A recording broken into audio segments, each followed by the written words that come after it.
más.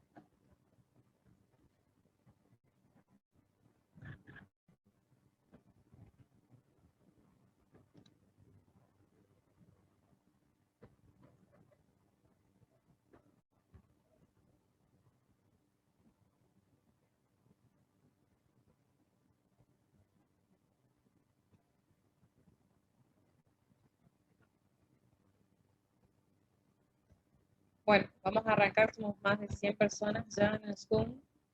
Hoy va a ser nuestra última clase conmigo. Hoy vamos a hablar de dos temas importantes, sobre todo uno, que es el lupus eritematoso sistémico, que es nuestra vedette, ¿sí? Y es una enfermedad a la que el 100% de los médicos que no son reumatólogos tienen un miedo, y también los pacientes, ¿sí? Así que vamos a hablar bien de cada síntoma, y después, al terminar la clase, yo voy a intentar estar en los exámenes, así que vamos a intentar hacer, les voy a dar más casos clínicos y les voy a contar, a ver si nos da tiempo, y ustedes me van a contestar por el chat y yo les voy a ir sacando las dudas, cosa que hagamos como un simulacro de examen, si es que yo estoy, ¿sí? Yo creo que los exámenes siguen siendo muy parecidos cuando yo fui estudiante. Me supongo que les deben preguntar algún tema, invitarlos a desarrollar, o simplemente les cuentan un caso clínico y ven si pueden aproximar al diagnóstico o al tratamiento, ¿sí?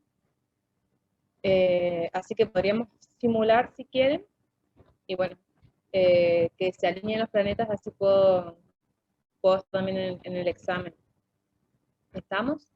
Bueno, espérenme que voy a achicar esto, porque si no, no puedo ver. Cualquier cosa, si se corta o lo que sea, tengo el celular con sonido al lado mío, me mandan un mensaje como la otra vez, ¿sí?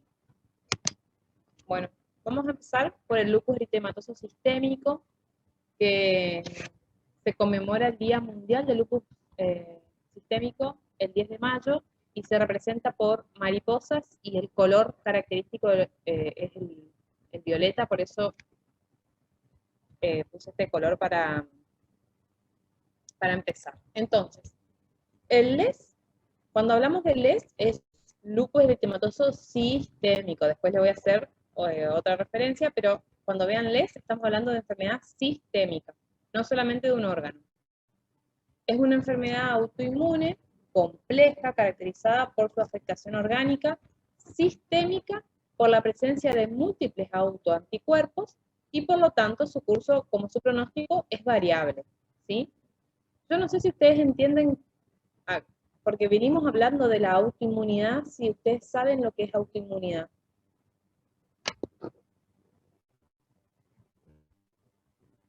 ¿O tienen una idea? La No tengan habilidad del vergüenza. cuerpo para poder A ver si me reaccionar contestan a por el chat. ciertas infecciones. Si no, y yo ya les cuento. Si no, pasa nada.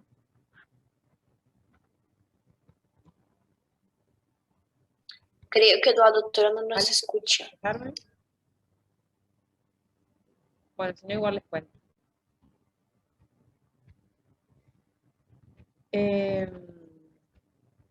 ¿No se escucha? ¿Nadie me escucha?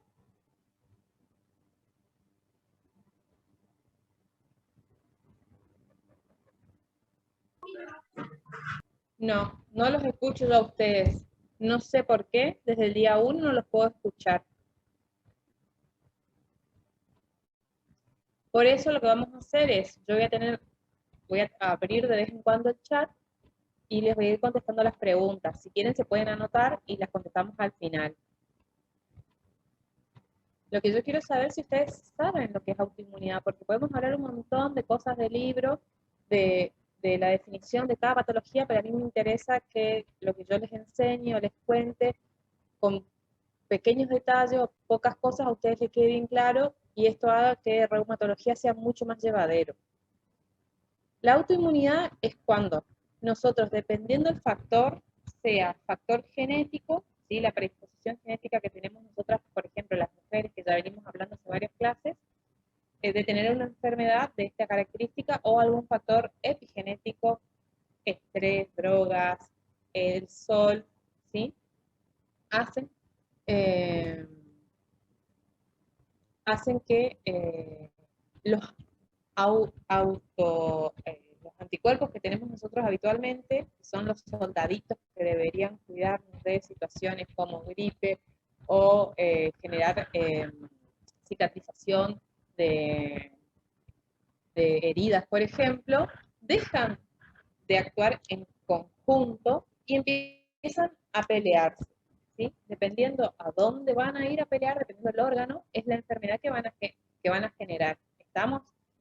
Y dependiendo del anticuerpo es la enfermedad, ¿no es cierto? Porque, por ejemplo, yo no trato todas las enfermedades autoinmunes, porque el hipotiroidismo en Hashimoto es una enfermedad autoinmune y no la trato yo, la trata el endocrinólogo, por darles un ejemplo, ¿sí? Pero la importancia de autoinmune es que quiere decir que nuestro propio cuerpo se empieza a atacar a sí mismo, ¿sí?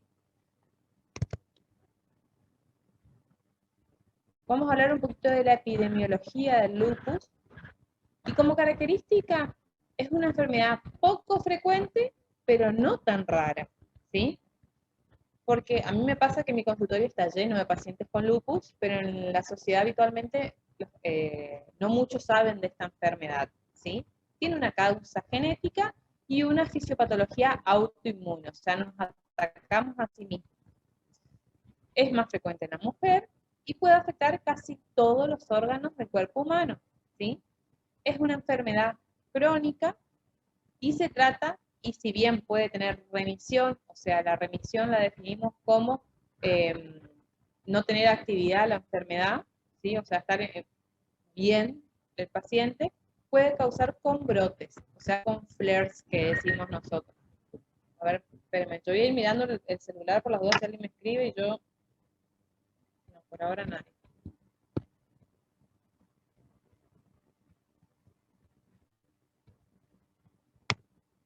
Entonces, si yo tengo que decir, ¿se escucha cortado?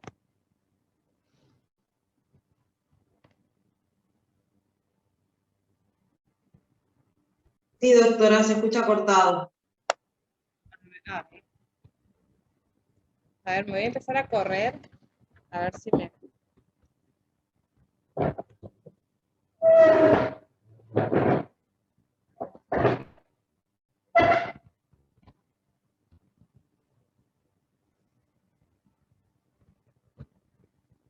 Bueno, vamos a intentarlo nuevamente desde ahí, a ver.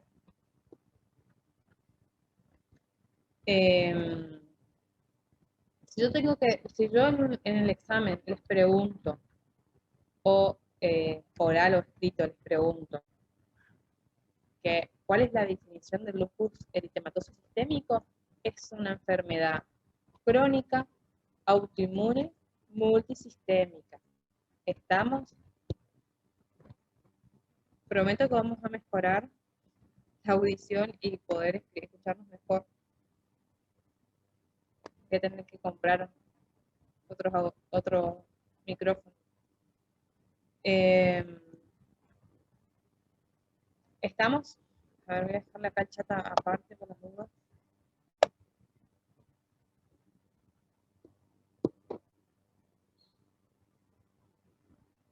Entonces, igual lo que le voy a ir hablando está todo escrito. Cualquier cosa lo vuelvo a repetir, no hay problema. Y como característica entonces se puede tratar y puede andar muy bien el paciente y de repente activarse, ¿sí? Esos son los flares, ¿sí? Es una enfermedad que característicamente puede andar muy bien como muy mal. Puede variar entre una enfermedad leve a una afectación mortal.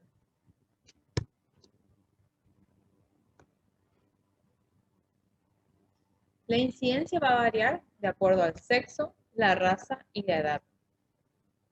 Nosotros tenemos en Latinoamérica un registro de pacientes con lupus que se llama GLADEL, y lo que hicieron en realidad, porque yo no hice nada, lo que hicieron fue poder dividir, porque todos los estudios y todos los papers y todo lo que uno va a leer siempre habla de gente europea. Nosotros, si bien tenemos algo, una raza europea, nosotros somos más amerindios o mestizos, porque tenemos una mezcla, ¿sí? Y entonces lo que hicieron fue empezar a demostrar que diferentes afectaciones de órganos diferían de los pacientes con de descendencia europea. ¿Estamos? Entonces, en Estados Unidos se da la incidencia de 5 pacientes cada 100.000 habitantes, ¿sí? Con una máxima incidencia en mujeres de color de 14 en 100.000 habitantes, y en Europa de 4 a 100.000 habitantes. No sé si están... A ver, perdón. Quiero ver el chat, no sé si están pasando, si siguen pasando. Listo.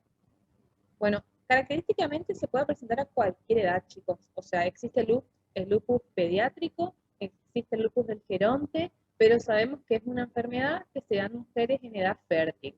Entonces vamos a poner una edad, un rango de edad de aparición que van a ser entre los 15 y los 40 años.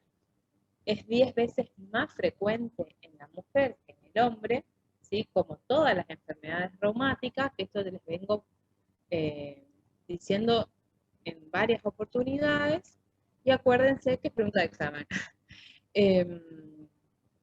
Y es más común en los africanos, en los chinos y en los mestizos. Se puede dar en cualquiera.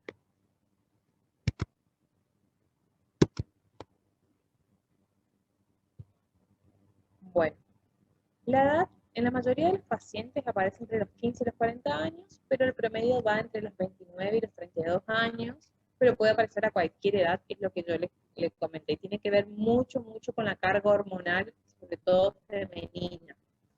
El sexo en el lupus, las mujeres tienen mayor frecuencia de afectación, la incidencia familiar, tienen factores genéticos que participan en la etiopatogenia del LEF, particularmente gemelos homocigotos.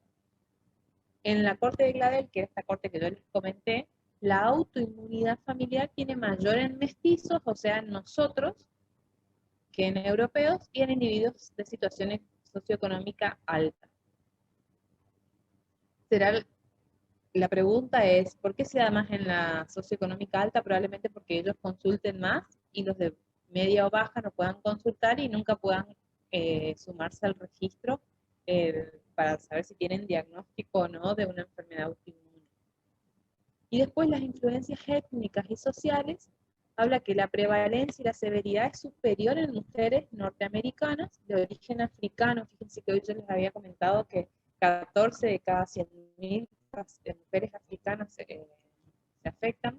Y en la población latinoamericana, nosotros, el 44% fueron mestizos.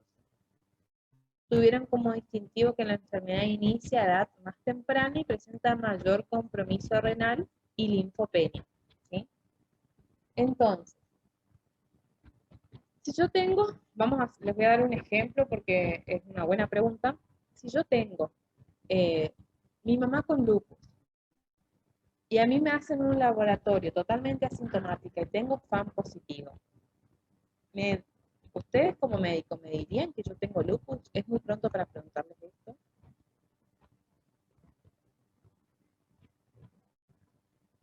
Escúchenme, ahí dice habilitados. A ver, esperen, vamos a volver hacia atrás.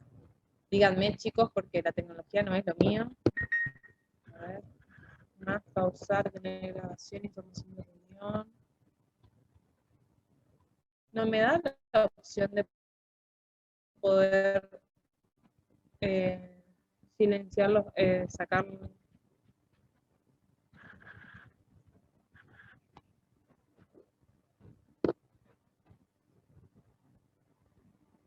La verdad que no veo.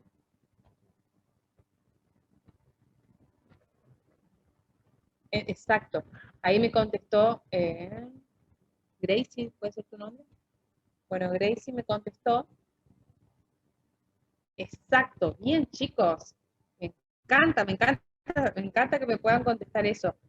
Un FAN positivo no hace diagnóstico de lupus, ¿sí? El FAN positivo, siempre yo les explico a los pacientes y a los residentes y al que quiera aprender de lupus que el FAN positivo es como la Pachamama, es la tierra, ¿sí? Que esa tierra tiene raíces y debajo, después de la tierra puede crecer un árbol, puede crecer un yuyo, puede crecer una flor, puede crecer una rosa. Entonces, el FAN es la puerta de entrada, que ahora después voy a comentar en los nuevos criterios, es la puerta de entrada a alguna enfermedad autoinmune, ¿sí?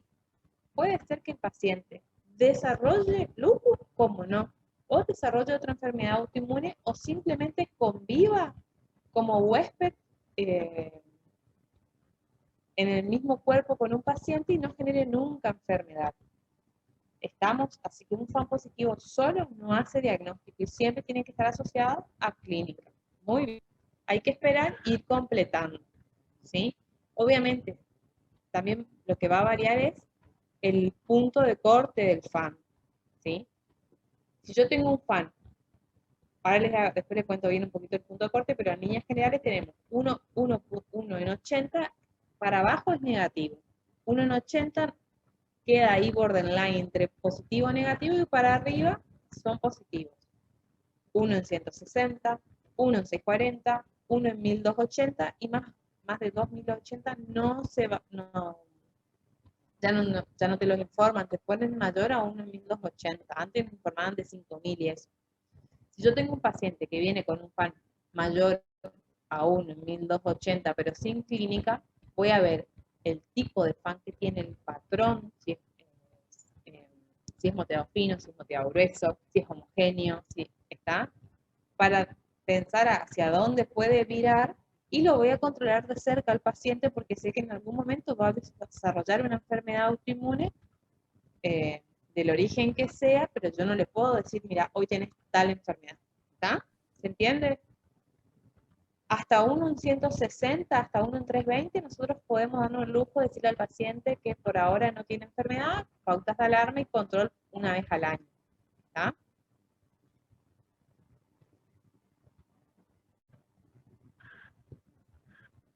Como patogenia, hay ruptura, pero voy a sacar un poco el chat porque no veo. Hay ruptura de la tolerancia inmunológica a los antígenos propios, ¿sí?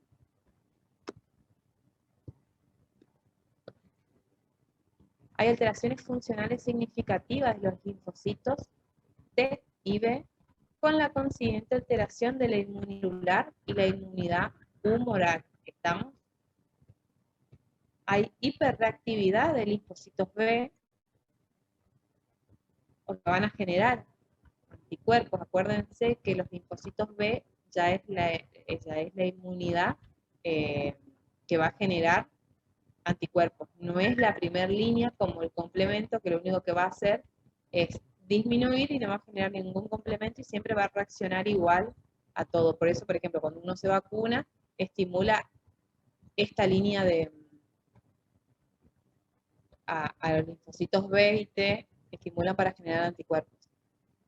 Cuando la exposición antigénica es persistente, o sea, yo tengo el factor genético, tengo el FAN positivo y constantemente vivo estresada, tomo mucha hormona, fumo, la capacidad de la remoción del complejo autoinmune es parte del sistema retículo endotelial, se ve totalmente saturada. Si yo tengo 10 lugares para 10 complejos y tengo 50, obviamente me van a escapar y esos complejos autoinmunes van a ir a generar la enfermedad. ¿Estamos? Y dependiendo de qué tejido, es la enfermedad que va a generar o la afectación de órganos. Hay una apoptosis defectuosa, o sea, la célula se rompe mal. Y después tenemos factores ambientales, ¿sí? Que estos serían los factores ya epigenéticos. Acuérdense que el genético es el que no se puede modificar, ¿sí?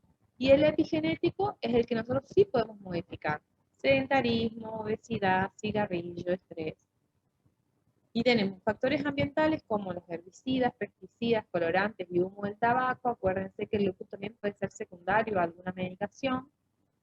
La dieta, está descrito que la alfalfa puede generar lupus, alta concentración de grasas que acelera la enfermedad y el compromiso renal. Siempre vamos a nombrar mucho el compromiso renal porque el compromiso renal es una de las afectaciones estrellas de esta enfermedad, igual que la afectación de piel.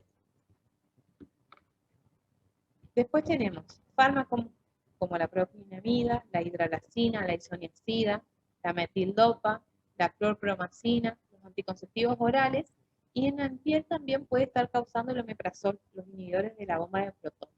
¿Sí? Después tenemos los agentes físicos como los rayos ultravioleta, que es re importante, que es algo que siempre nombramos al paciente que se debe cuidar, llueva, salga el sol, tiene que usar protector solar para evitar que el rayo ultravioleta penetre en la piel y genere una alteración de la célula y eso desencadene la enfermedad. Los factores infecciosos, los pacientes con lupus presentan usualmente títulos elevados de anticuerpos contra rubiola, papera, Epstein-Barr, sarampión e influenza. Los factores hormonales, en modelos hormonales el estado estrogénico acelera la enfermedad y los andrógenos la retrasan. Por eso la diferencia entre el hombre y la mujer. Y los factores genéticos, se habla de que hay HLA, B8, el DR2 y el DR3 que podrían estar implicados en la fisiopatogenia. Entonces vamos a hablar. Yo tengo un paciente que tiene FAM positivo, ¿sí? Todo esto vamos a tener que desglosar, ir a buscar para ver si el paciente cumple criterios para un lupus eritematoso, ¿sí? Entonces, como síntomas generales vamos a tener astenia, adinamia, anorexia, pérdida de peso y fiebre, que es una de las manifestaciones más frecuentes, casi mayor al 95% de los casos se presenta, inclusive estuvo como factor, como punto para clasificación de lupus en los criterios, y generalmente lo que más asocia a la fiebre es cuando hay afectación de piel, o sea, hay dermatitis, y hay pleuropericarditis. Leucopenia y niveles altos de alfa-2 globulina. Pero a ver, no importa, el paciente puede tener afectación renal y tener fiebre, puede tener adenopatía, FAN y fiebre, y tenemos pacientes con lupus, ¿estamos? Después tenemos las manifestaciones del aparato locomotor. Ahí quedó todo junto. Bueno, pasa que cambié de computador. Es muy frecuente y es la forma de presentación más habitual del lupus. O sea, es muy frecuente que el paciente se presente con dolor articular o con artritis. ¿Está? Por eso, toda artritis no es solamente una artritis reumatoide, ¿sí? Cuando nosotros tenemos una artritis sin apellido, hay que buscar y hay que pensar en lupus y hay que pedirle FAN. Las deformidades más comunes son en cuello de cisne, el pulgar en Z, y son deformidades reductibles, que esto es súper importante y esto hace la diferencia del resto de las patologías, donde se postula que al inicio de la enfermedad articular por el lupus, se ven más que nada afectado la parte tendinosa. Entonces, tenemos desviación en ráfaga, el dedo en cuello de cisne, ¿sí? Pero nosotros podemos, a ver cómo les hago. Tienen desviación en ráfaga. Yo puedo reducir y al paciente le queda la mano derecha. ¿Estamos? Obviamente soltamos y eso vuelve a caer. Nosotros, por eso hay muchas veces que se indican usar valvas de reposo nocturnos, cosa de siempre mantener la posición funcional de las manos. A diferencia de los pacientes con artritis reumatoide, por darle un ejemplo, que la deformidad se da por destrucción articular. Es una realidad. Yo tengo un paciente que tiene lupus, tiene mucha artritis, pasaron 10 años, probablemente deje de ser reductible y haya alguna erosión, ¿sí? Pero no es tan frecuente la erosión articular como en el paciente con artritis reumatoide. La artropatía de Yacoub, que es la gran artropatía que tenemos en los pacientes con lupus, se define como una artropatía reductible en su inicio, que se da por hiperlaxitud tendinosa, que es lo que les expliqué recién, y en estadios tardíos puede haber erosiones, puede haber esclerosis de penacho, nódulos reumatoides subcutáneos, necrosis ósea vascular, que es la famosa NOA, que es el resultado de la isquemia de una porción del tejido óseo que se asocia a actividad propia del lupus, al uso de corticoides a altas dosis y a coagulopatías como el SAF, ¿sí? Es muy frecuente. Y osteoporosis también pueden tener los pacientes con lupus como manifestación del aparato locomotor.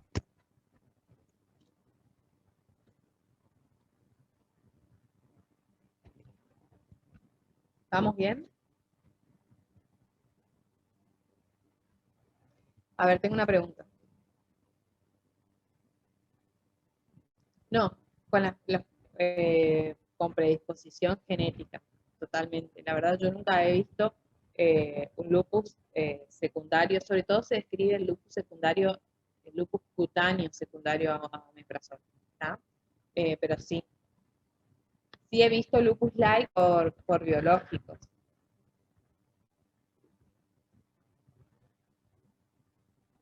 Entonces, como manifestaciones musculares tenemos las mialgias, o sea, el dolor muscular, con o sin debilidad, que es una manifestación bastante común del lupus. Puede haber una miopatía vascular, donde las mialgias predominan. Ahí se me configuró el power, ¿saben? Perdonen, pasa que cambié de computadora. Pero puede haber una miopatía vascular, donde la mialgia que predomina sobre la debilidad, o sea, hay mialgia que predomina sobre la debilidad muscular, y la CPK casi no está elevada, ¿sí? Puede haber calcificaciones de partes blandas, pero no es lo más común. Lo más común de las calcificaciones de partes blandas se da sobre todo en la enfermedad mixta del tejido conectivo, en la esclerodermia o en la dermatomiositis.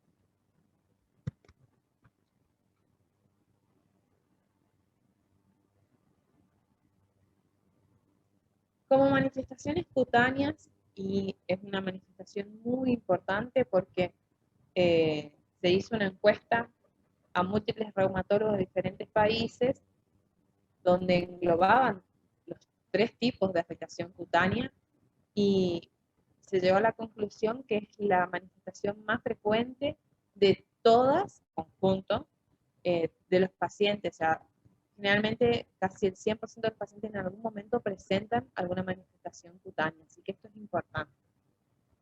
Incluso hay una etiología aparte del lupus sistémico, que es la afectación del lupus cutáneo. ¿Estamos? Hay pacientes que tienen lupus cutáneo sin tener afectación sistémica, y ahora les voy a hablar un poquito de eso. Se encuentran entonces entre las manifestaciones más características del lupus, siendo junto con el compromiso articular la forma más frecuente de comienzo. Tenemos lesiones específicas según características clínico-patológicas y evolutivas. Se pueden clasificar en 3 tipos diferentes. El lupus eritematoso cutáneo crónico, ¿sí? El lupus eritematoso cutáneo subagudo y el lupus eritematoso cutáneo agudo. El tipo agudo se acompaña generalmente del compromiso sistémico. Vamos a hacer, les voy a enseñar algo. El lupus subcutáneo, el subagudo, perdón, el número 2, queda en la mitad. Puede asociarse a lupus sistémico o no asociarse. Cuando yo tengo un paciente con lesiones de cutáneo crónico, probablemente nunca desarrolle lupus sistémico, ¿sí? Y el lupus sistémico, el lupus eritematoso cutáneo agudo, siempre se va a relacionar a una enfermedad sistémica. Y la única afectación cutánea que tiene el lupus cutáneo agudo es el famoso y conocido rash malar o rash en mariposa. ¿Estamos?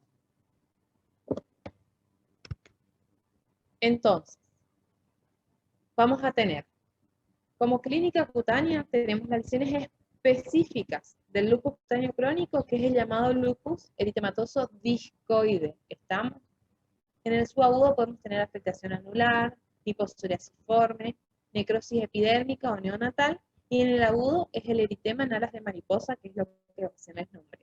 Y después tenemos un montón de manifestaciones inespecíficas, porque encima piel es súper difícil. Las manifestaciones son súper inespecíficas en general. Es muy difícil ver rápidamente una manifestación y decir, puede ser tal enfermedad así rápido. Generalmente hay que acompañar de laboratorio, de biopsia. Pero bueno, los pacientes pueden tener telangiectasias perunguiales, lesiones purpúricas, vasculitis. Acuérdense que la vasculitis puede estar presente en todas las enfermedades reumatológicas, el livedo reticularis, puede haber alopecia, lupus ampollar y lesiones pigmentarias.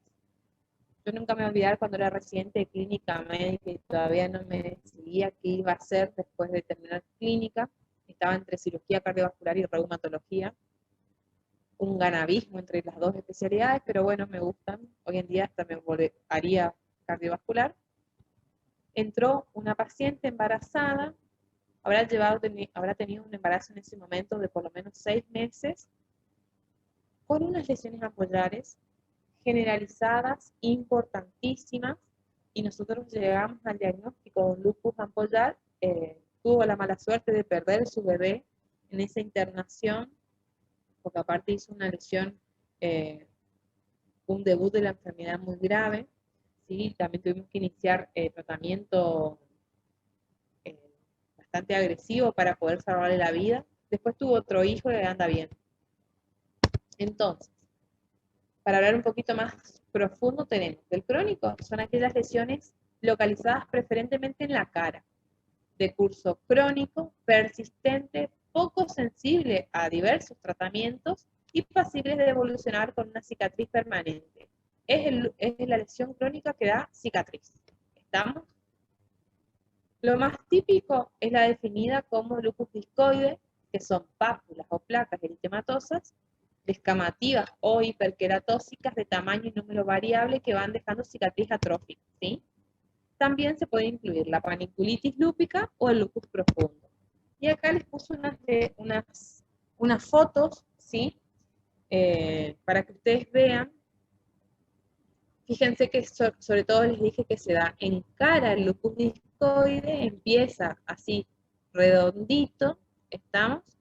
Que va avanzando hacia la periferia y en el centro generalmente, si bien este está rojo, puede dejar lesiones hipopigmentadas que acá justo en el cuero cabelludo se puede ver, ¿está? Y eso genera alopecia y nunca más crece pelo en esa zona. Y después está la paniculitis lúpica, que son como impresiones cicatrizales. Fíjense, es terrible el compromiso de esta paciente. Abajo a la derecha, a la izquierda sería, de espalda, y bueno, y acá un poquito más cerca. Esto sí es muy característico de lupus. Pero a ver, yo que bueno, yo no, pero bueno, un médico que no habitualmente no ve mucho piel y no tiene muy fresca las lesiones de piel, fíjense que ustedes miran la cara de este hombre y tranquilamente alguien te puede decir es una psoriasis, ¿sí? Encima la psoriasis tiene más de 7 tipos de presentaciones, que puede complicarnos la cancha.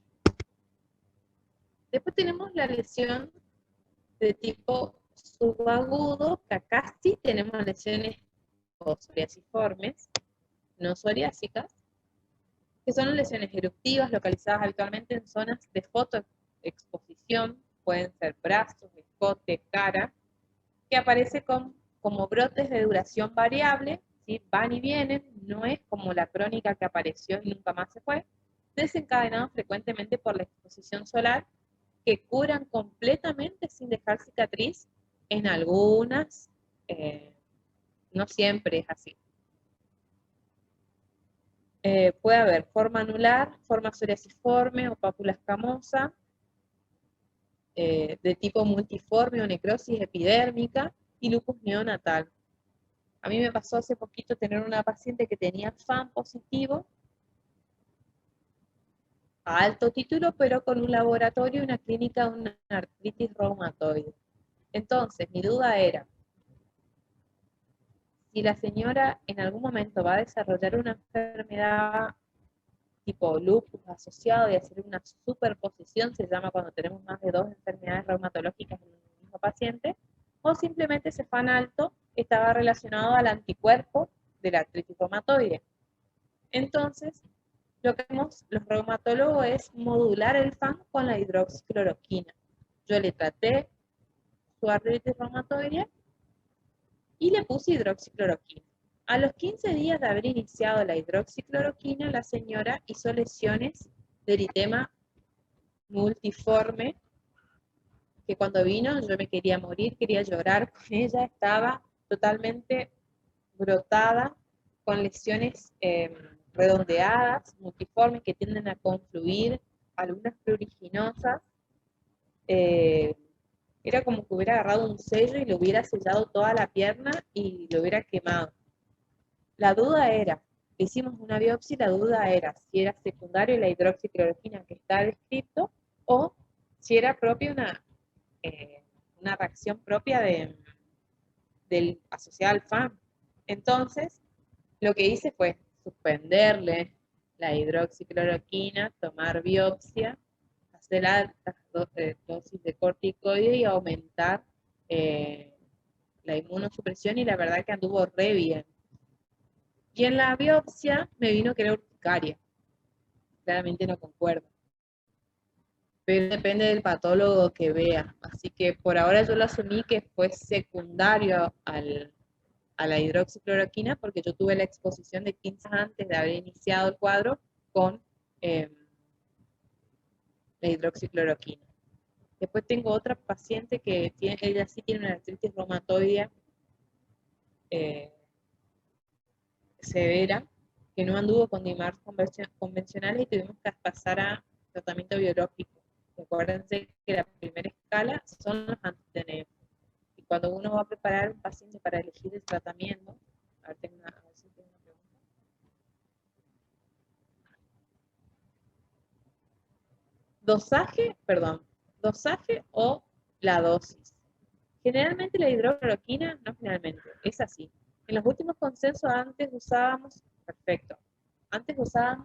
6 miligramos kilo. Y después decidieron y demostraron que con 5 miligramos kilo se podrían dar re bien. Entonces, más o menos para un paciente que pesa 70 kilos, si bien yo siempre hago el cálculo, pero ya me sé de memoria, más o menos me da 400 miligramos, que es la dosis máxima. Entonces se le da 200 cada 12. En pacientes flaquitos, hay pacientes que pesan, no sé, entre 50 y 60, la dosis es de 300, entonces lo que hay que hacer, como no se puede partir la pastilla, le complico la vida al paciente y le doy un día 200 cada 12, otro día una sola pastilla de 200. Y así le voy haciendo un promedio semanal de 300 miligramos día, porque un día recibe 400 y otro día 200. ¿Sí? Y vamos intercalando, y eso hace un promedio de 300 miligramos día. Pero la dosis es 5 miligramos kilo. Dividida en 2 dosis en caso que sea mayor de 200 la dosis calculada. ¿Estamos?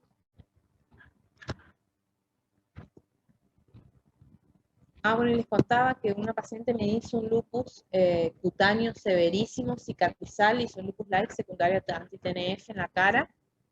Le suspendí, tratamos como lupus localmente, y anduvo bien. Ahora justo la vi ayer, antes de ayer, que vino control, muy activa su artritis, porque se perdió un año por pandemia, y nunca más un anti-TNF con esa mujer. Ella no tenía FAN positivo, pero bueno, es un efecto adverso que puede generar el anti-TNF en pacientes con predisposición a enfermedades autoinmunes. Bueno, y después tenemos el lupus cutáneo agudo, que me quedó todo ahí sobrepuesto la imagen, pero es más que nada el término en alas de mariposa, ¿sí? Que puede variar desde un simple rash, como la foto de abajo, o a lesiones más papulares, ¿sí? Pueden ser descamativas, pueden estar en ojo, puede afectar frente y mentón. Y lo característico, fíjense que en las dos fotos respeta el surco nasogeniano. Que esto hace que hagamos diagnóstico diferencial con otras enfermedades, porque la dermatomiositis generalmente es característico que tenga un rash malar, pero que no va a respetar el surco.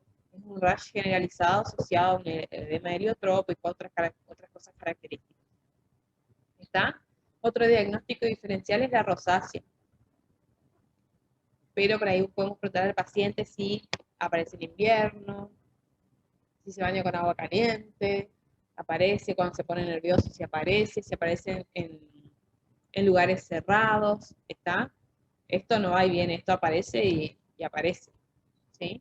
Mejora sin dejar cicatriz, puede estar hasta presente por varios meses, y ahí dejar un daño residual con adelgazamiento de piel, ¿sí? Sobre todo cuando la lesión es más profunda como la lesión de arriba.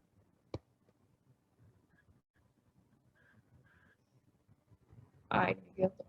Bueno, como histología cutánea sí o sí hay que hacerla, y es similar en las formas localizadas a las formas sistémicas, ¿sí? Que quiere decir que probablemente una lesión de tipo de rash malar, que no la vamos a mandar a biopsiar, pero bueno, para dar un ejemplo, a una subaguda, a un crónico, generalmente hay cosas que nos hacen pensar que puede ser por lupus.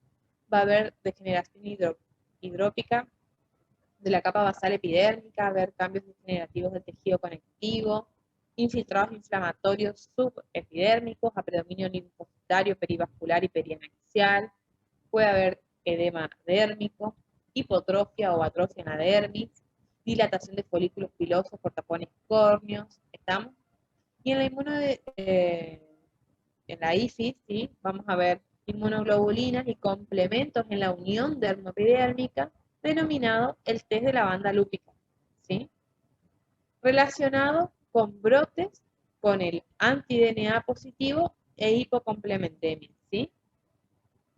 Que acá les muestro un poquito más para que ustedes entiendan qué es lo que van a ver el patólogo. Vamos a ver toda esta banda, como realza que cuando es agudo o subaguda la lesión puede ser lineal, y a medida que va pasando el tiempo y la lesión se vuelve crónica, puede ser más granular, ¿sí?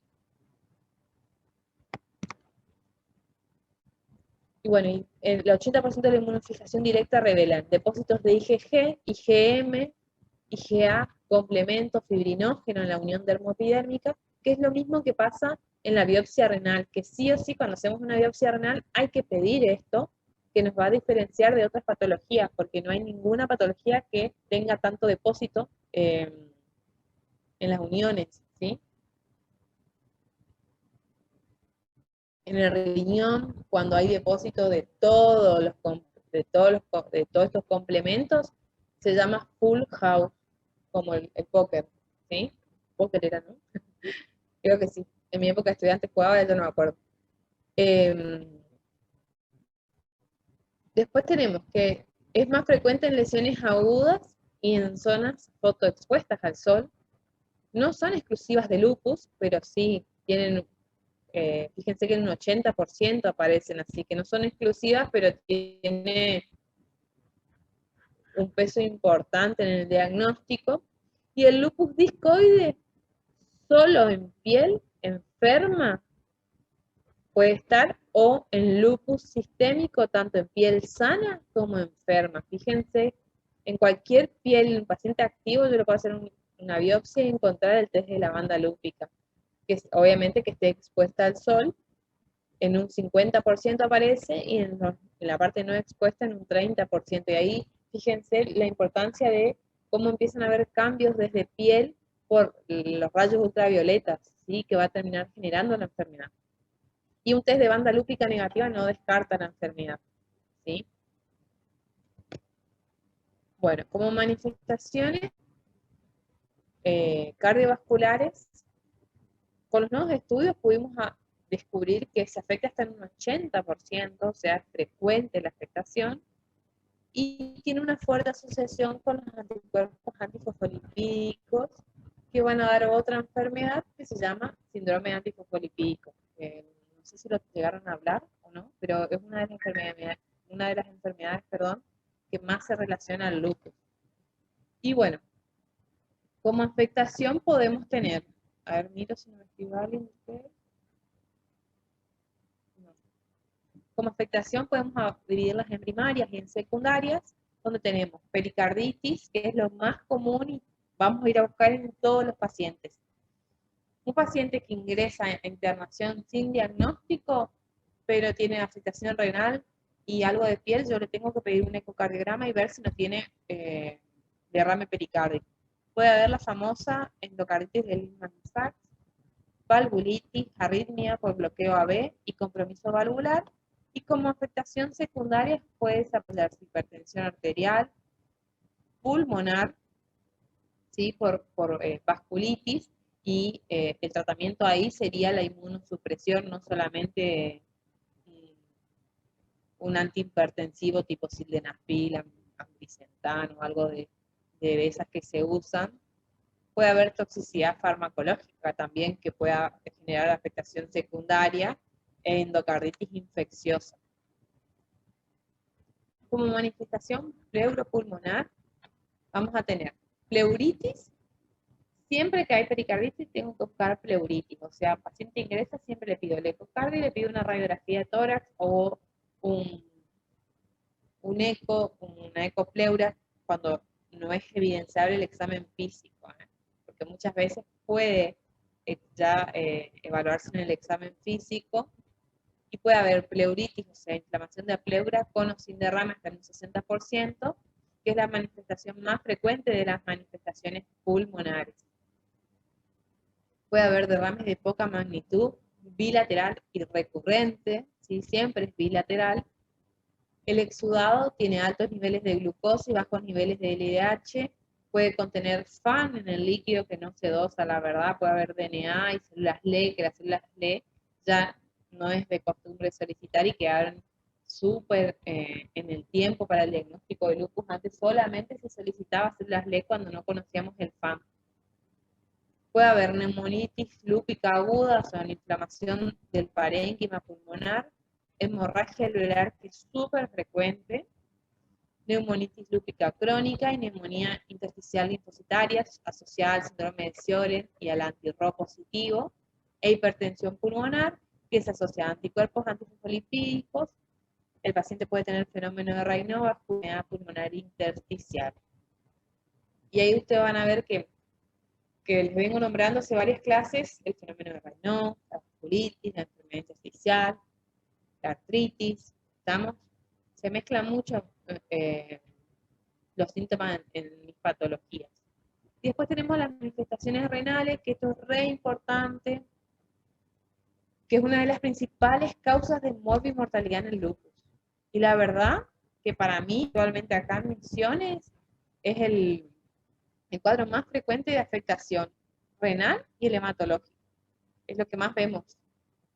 Puede tener asociada pleuritis, asociada piel, pero vienen en tan mal estado, ya tan dejados, puede ser porque o no pueden acceder a la consulta, o porque le estuvieron dando vuelta, porque a veces no saben derivar al oncólogo, o simplemente porque no saben qué tienen. La cuestión es que llegan destruidos los pacientes.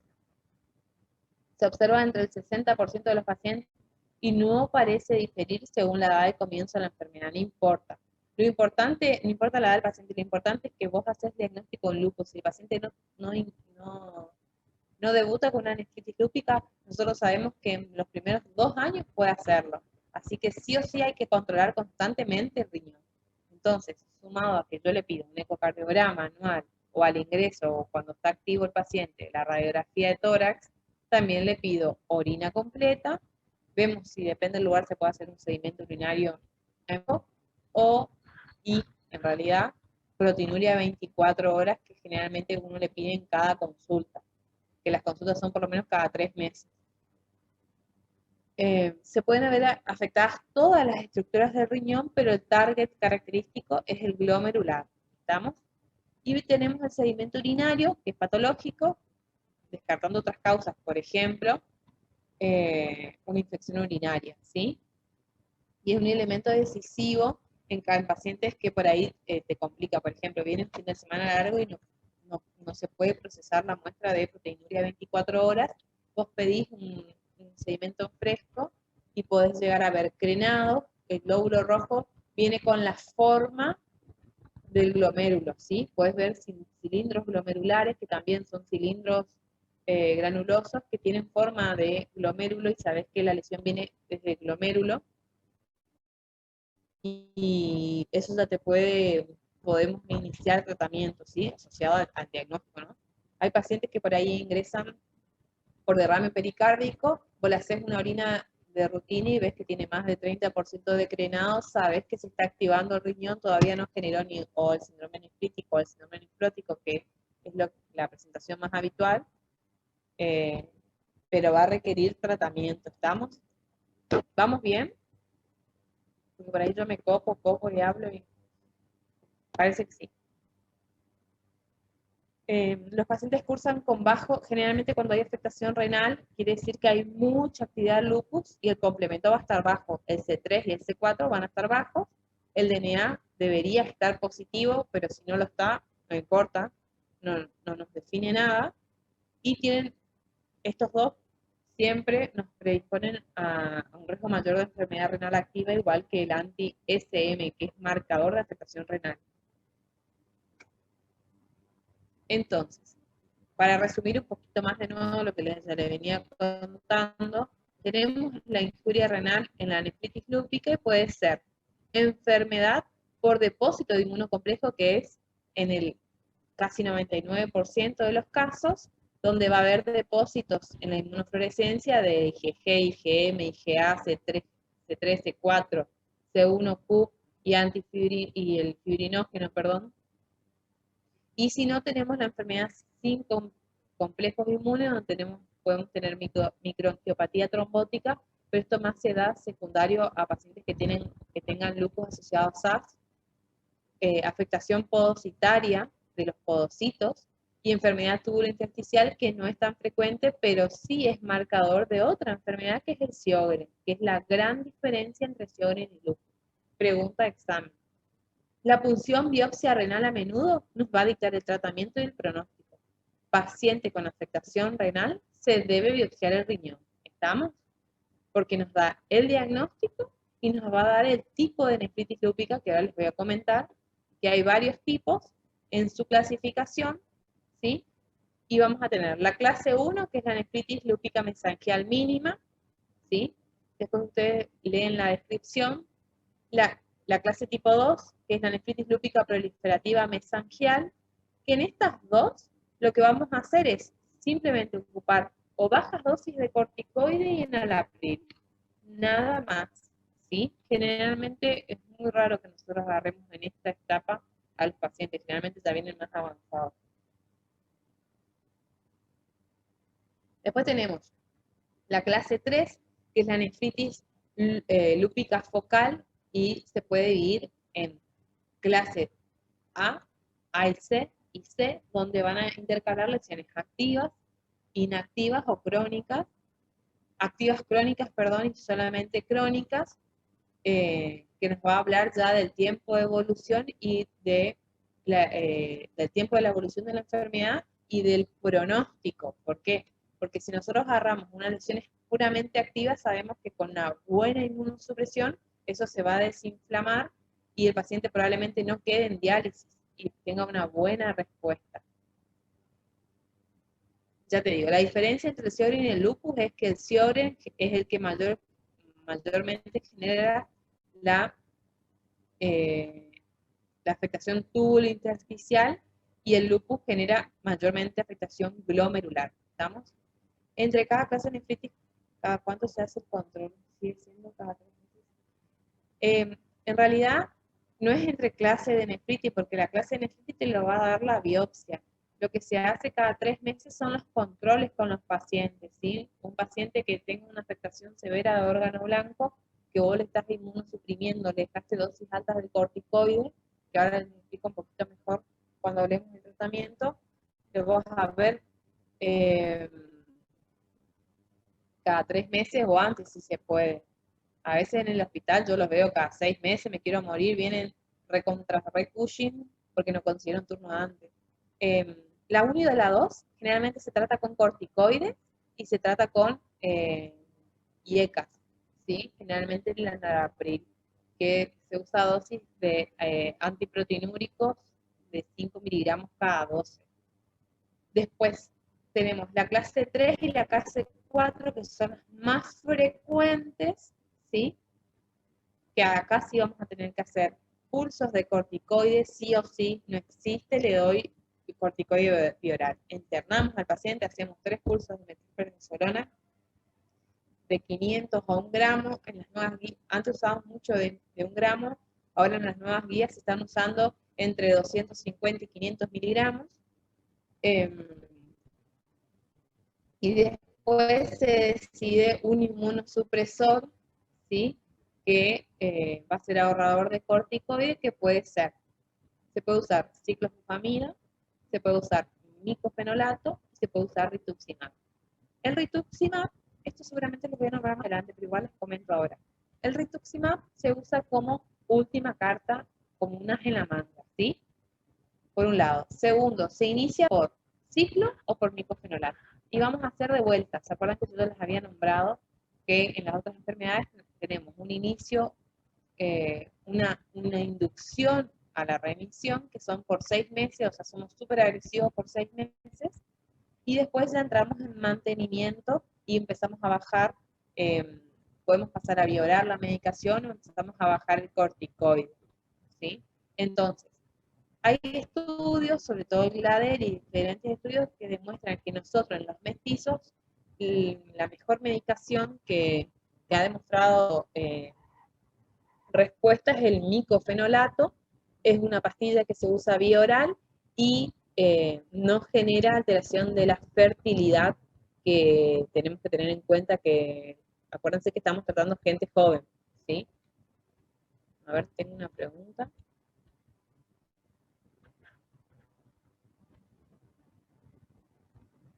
Sí, se puede considerar como buen pronóstico. Igual acuérdense que esto cursa con brotes, ¿sí? Puede ser que no tenga hoy y que a cada 2 años el paciente presente una nefritis lúpica. Por eso es muy importante siempre explicarle al paciente ya en la primera consulta que esto es crónico, no se cura, se trata y no se puede perder. Yo los amenazo. No. El paciente no puede dejar de venir a control, porque van a ver cuando ustedes tengan sus propios pacientes de la patología que sean, ustedes van a tratar, el paciente se va a sentir bien y va a dejar de venir y va a dejar de hacerse controles, ¿sí?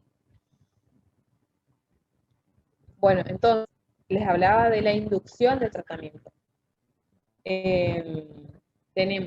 Podemos hacer con micofenolato a altas dosis, que generalmente podemos usar hasta 3 a 4 gramos día, ¿sí? Por 6 meses, o ciclofosfamida 1 gramo mensual, o se va modificando la dosis según el clearance de creatinina y si el paciente está en falla renal o no, ¿sí? Y después podemos pasar a acetoprina, bajar la dosis de micofenolato, ¿sí? Que son esas dos medicaciones que se utilizan para el manejo de la nefritis lúpica. La nefritis lúpica es súper estudiada, súper estudiada, y muchos de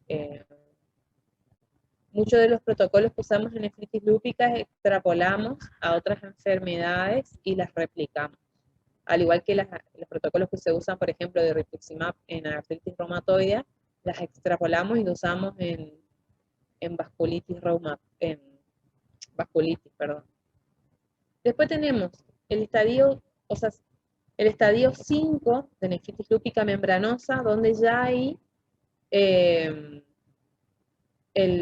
riñón ya quedó secuelar, no del todo, pero secuelar, y es como un colador donde tiene los agujeritos más agrandados y el paciente constantemente va a perder proteinuria. ¿Y por qué les aclaro esto? Porque una de las cosas que nosotros vamos a controlar habitualmente es la pérdida de proteinuria. Si nosotros tenemos una clase 4, una clase 3, nosotros vamos a buscar la proteinuria 0 o que disminuya más del 50% de la proteinuria al inicio de la enfermedad, si un paciente viene con 3 gramos de proteinuria, yo a los 6 meses de inducción esperaría tener o 0 proteinuria o por lo menos menos de 2 gramos o 1,5 gramos de proteinuria. ¿Se entiende? Y después tenemos la clase 5, donde ya se esclerosó todo, los pacientes están achicharrados, no hay actividad residual y el paciente está en diálisis. ¿Sí?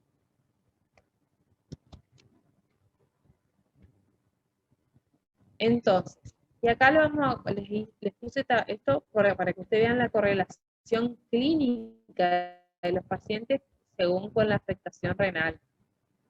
Fíjense que en el estadio 1 y 2, vos le vas a hacer el laboratorio y va a venir la creatinina normal y puede tener o no alteraciones, sobre todo en la 1 de la orina.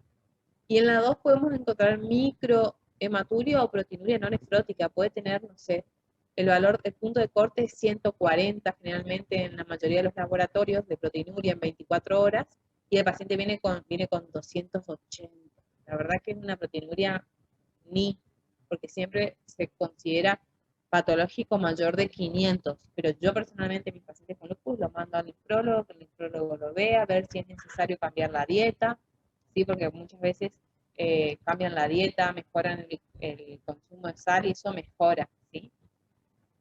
Después tenemos, fíjense que en el grado 3 hay proteinuria y hematuria. Puede haber síndrome nefrótico, hipertensión, aumento de la creatinina sérica, o sea, puede venir bien, bien sintomático el paciente y puede evolucionar en insuficiencia renal y puede requerir diálisis este paciente de ayuda o quedar en diálisis, dependiendo de la respuesta, porque después, cuando uno tiene una glomerulonefritis, va a ver si es una de comienzo un poquito más insidioso o si es una rápidamente progresiva y es una catástrofe. Y después la grado 4, que es la forma más frecuente biopsiada, ¿sí? Porque es la más sintomática, es la que nosotros va a venir y el paciente va a venir con nefrótico, edema, hipertenso y con otras cosas asociadas sistémicas. Se asocia obviamente al DNA positivo, a la hipocomplementemia y puede evolucionar a la insuficiencia renal.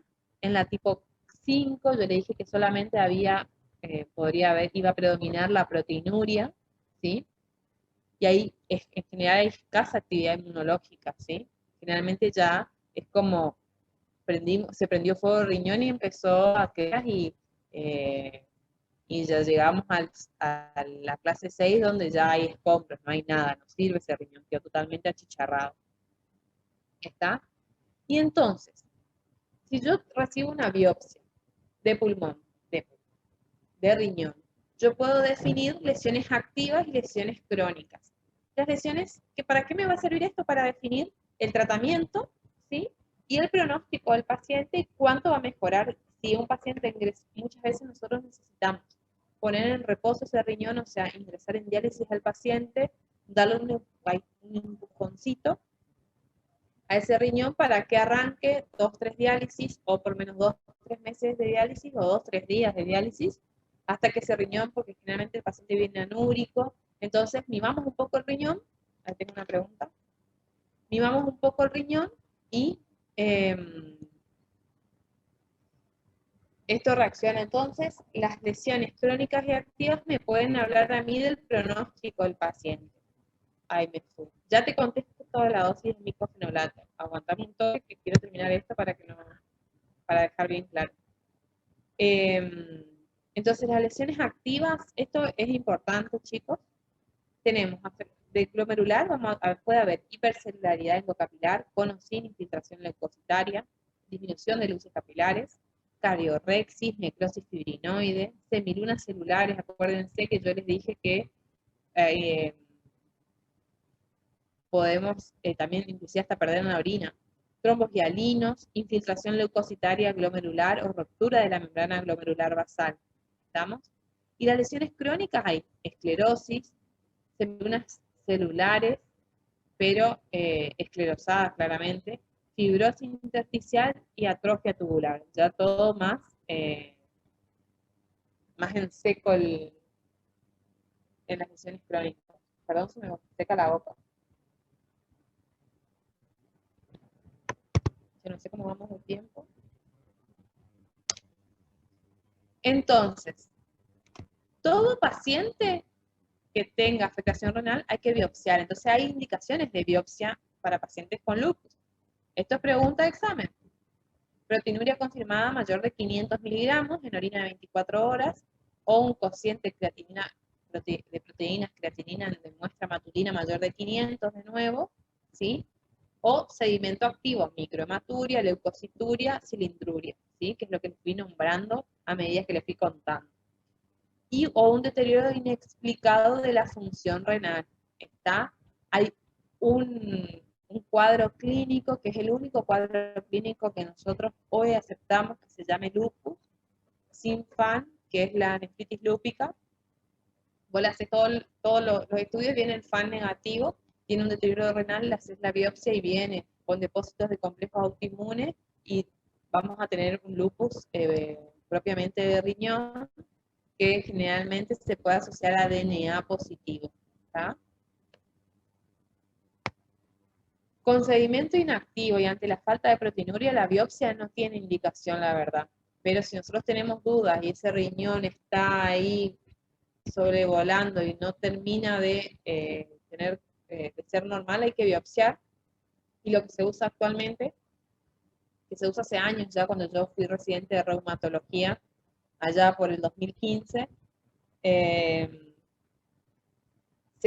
actualmente se usa biopsia al inicio, se hace 2 o 3 años de tratamiento para nefritis lúpica con la droga que elijamos, y ahora les voy a decir bien las dosis que me preguntaron, y ahí se hace una rebiopsia para ver el estadio, porque muchas veces la clínica mejora, pero queda un poco de actividad en riñón, uno le suspende la inmunosupresión, y el paciente a los meses o al año, o al poco tiempo, se vuelve a activar y tenemos que volver todo hacia atrás, y obviamente se vuelve a dañar parénquima renal, que hace que uno pueda quedar en diálisis, ¿está? Y las dosis del micofenolato se usan de 3 a 4 gramos en dosis de inducción o hasta la dosis que el paciente tolere, porque puede dar diarrea, y por eso empezó a aparecer, hay 2 tipos de micofenolato, el sódico y no me acuerdo el otro, no me sale. Bueno, tenemos el Celcet y el Mifortic, el de 500 miligramos, da mucha diarrea, entonces hubo una nueva presentación de uno de 360, que se hace la dosis equivalente, pero en líneas generales contamos por número de pastillas. Entonces haríamos, si nosotros queremos que tome de 3 a 4 gramos por día, debería tomar por lo menos 3 pastillas cada 8 horas el paciente en dosis de inducción. Y una vez pasados los 6 meses y que haya una buena respuesta, bajamos a 1 o 2 gramos, generalmente estamos en 2 gramos, que serían 2 pastillas cada 12. ¿Tá? Que eso se mantiene durante por lo menos 2 a 3 años. Y el corticoide obviamente se va descendiendo. Igual ahora les voy a hablar de tratamiento. Entonces, sigamos. Manifestaciones neuropsiquiátricas tenemos, esto es la verdad que es bastante complejo y complicado, porque tenemos un montón de manifestaciones que a veces no son evaluables por laboratorio, porque no tienen ninguna característica de afectación neurológica, ¿sí? Entonces, me pasa a mí que yo tengo una paciente que hace psicosis lúpica, pero no me activa el laboratorio. Igual hacemos tratamiento en conjunto con la gente de psiquiatría. Yo la conozco, yo era residente de clínica, así que la conozco hace años, no quiero delatar mi edad. Y entonces, cuando ella hace psicosis, me hace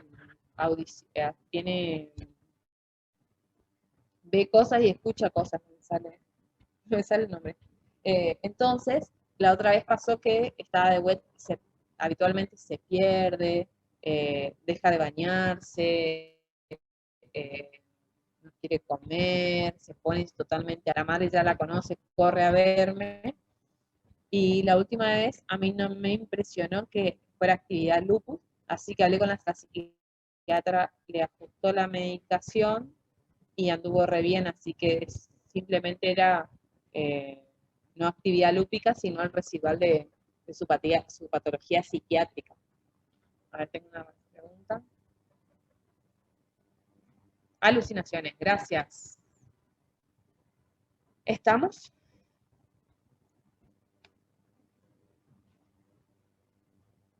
Después, las manifestaciones gastrointestinales tenemos.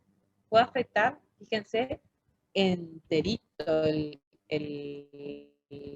sistema gastrointestinal, por eso la fotito, pero es importante la colitis intestinal.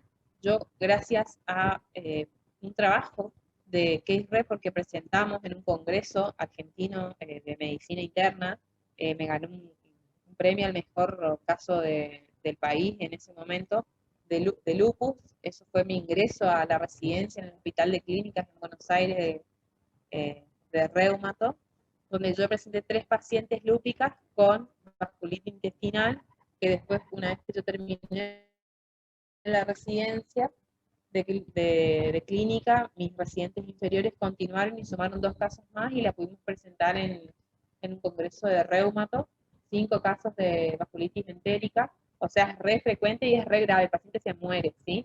Tuvimos una paciente que a mí me marcó mi carrera, que es una paciente que le tuvieron que hacer sección de todo el intestino, y la chica vivió 7 meses en terapia con el abdomen abierto y contenido sin intestino, se fue de alta en plan de hacerse con nutrición parenteral, en plan de hacerse un trasplante de intestino, pero bueno, tuvo una mala suerte y murió, pero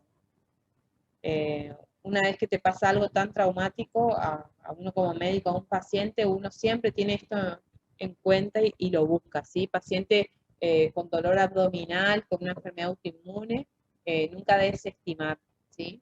Y si no tiene una enfermedad autoinmune, igual siempre tener abiertos los ojos para buscar otros síntomas. Generalmente son pacientes que van a tener por lo menos rash malar, un pelo más quebradizo, con hacer un buen interrogatorio uno puede sacar mucho dato, ¿sí?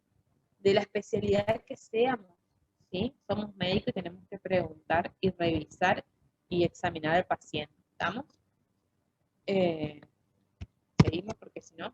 Las alteraciones hematológicas, puede haber anemia multifactorial en un 80%, pero es criterio de clasificación para lupus que presentan anemia hemolítica, ¿sí? Leucopenia, sí o sí, que hace clasificación, y la linfopenia, que está en actividad, que ahora no me acuerdo si les nombro o no, pero nosotros tenemos criterios de actividad, que está el SLEDAI o el SLIC, y después los de clasificación para ver si cumplen los criterios para tener lupus eritematoso sistémico, ¿sí? Después la trombocitopenia, que parece las arañas pollito, ¿vieron el dicho ese que siempre vienen dados? Yo estoy en una racha ahora que tengo un montón de plaquetopenias por lupus. Hacen PTI o PTT, generalmente más PTI, yo puse PTT, pero más PTI, que es la púrpura trombocitopénica inmune, con un pan asociado en el tiempo van a terminar siendo un lupus o un Sjögren en su defecto. Después está el síndrome de Evans, que es un preles, que es plaquetopenia y anemia hemolítica. Los pacientes pueden tener adenomegalia hasta en un 80%, que es algo que también me está pasando ahora, de tener un montón de pacientes que vienen derivados de hematología con unas adenomegalias tremendas, que ya le hicieron toda la búsqueda del linfoma y no le encuentran. Tengo una paciente que tuvo 2 años con una hematóloga por adenomegalia, así tomaba cerveza y así le crecía un ganglio en el cuello tremendo, la biopsiaron hasta quedó secuelada por biopsia de un ganglio, hasta que en una de las vueltas activó el riñón y hizo una nefritis lúpica con todas las letras, y ahí la hematóloga me la deriva y yo buscando retrospectivamente en los laboratorios encontré allá un FAN 1 en 320 y cumplía criterios para lupus, la traté y anda re bien, obviamente la biopsia, vino una biopsia grado 4 de riñón, Así que hay que tener en cuenta. Ahora justo me mandaron otro paciente que con unas adenomegalias tremendas, que también le buscaron todo para linfoma, y ahora le pedí todo yo. Vamos a ver si la próxima, no les voy a poder contar, pero bueno, vemos de qué se recibe. Bueno. Después tenemos las enfermedades asociadas a la superposición, que fue un poquito de todo lo que les fui nombrando.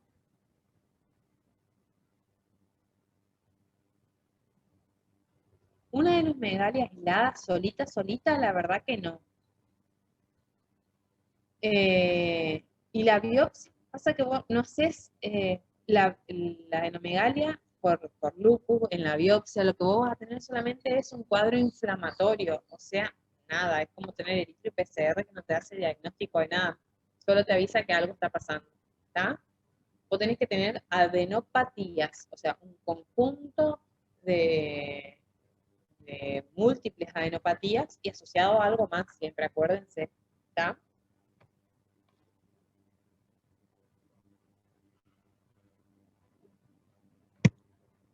Bueno, lupus y embarazo es algo muy, muy importante, paciente lúpica, que se embarace, hay que controlarla todos los meses, hay que programar el embarazo. Yo también lo primero que digo es que no se pueden embarazar, no porque no puedan nunca más, sino porque no es lo ideal en el momento y que hay que, lo tenemos que charlar entre el papá, la mamá y yo.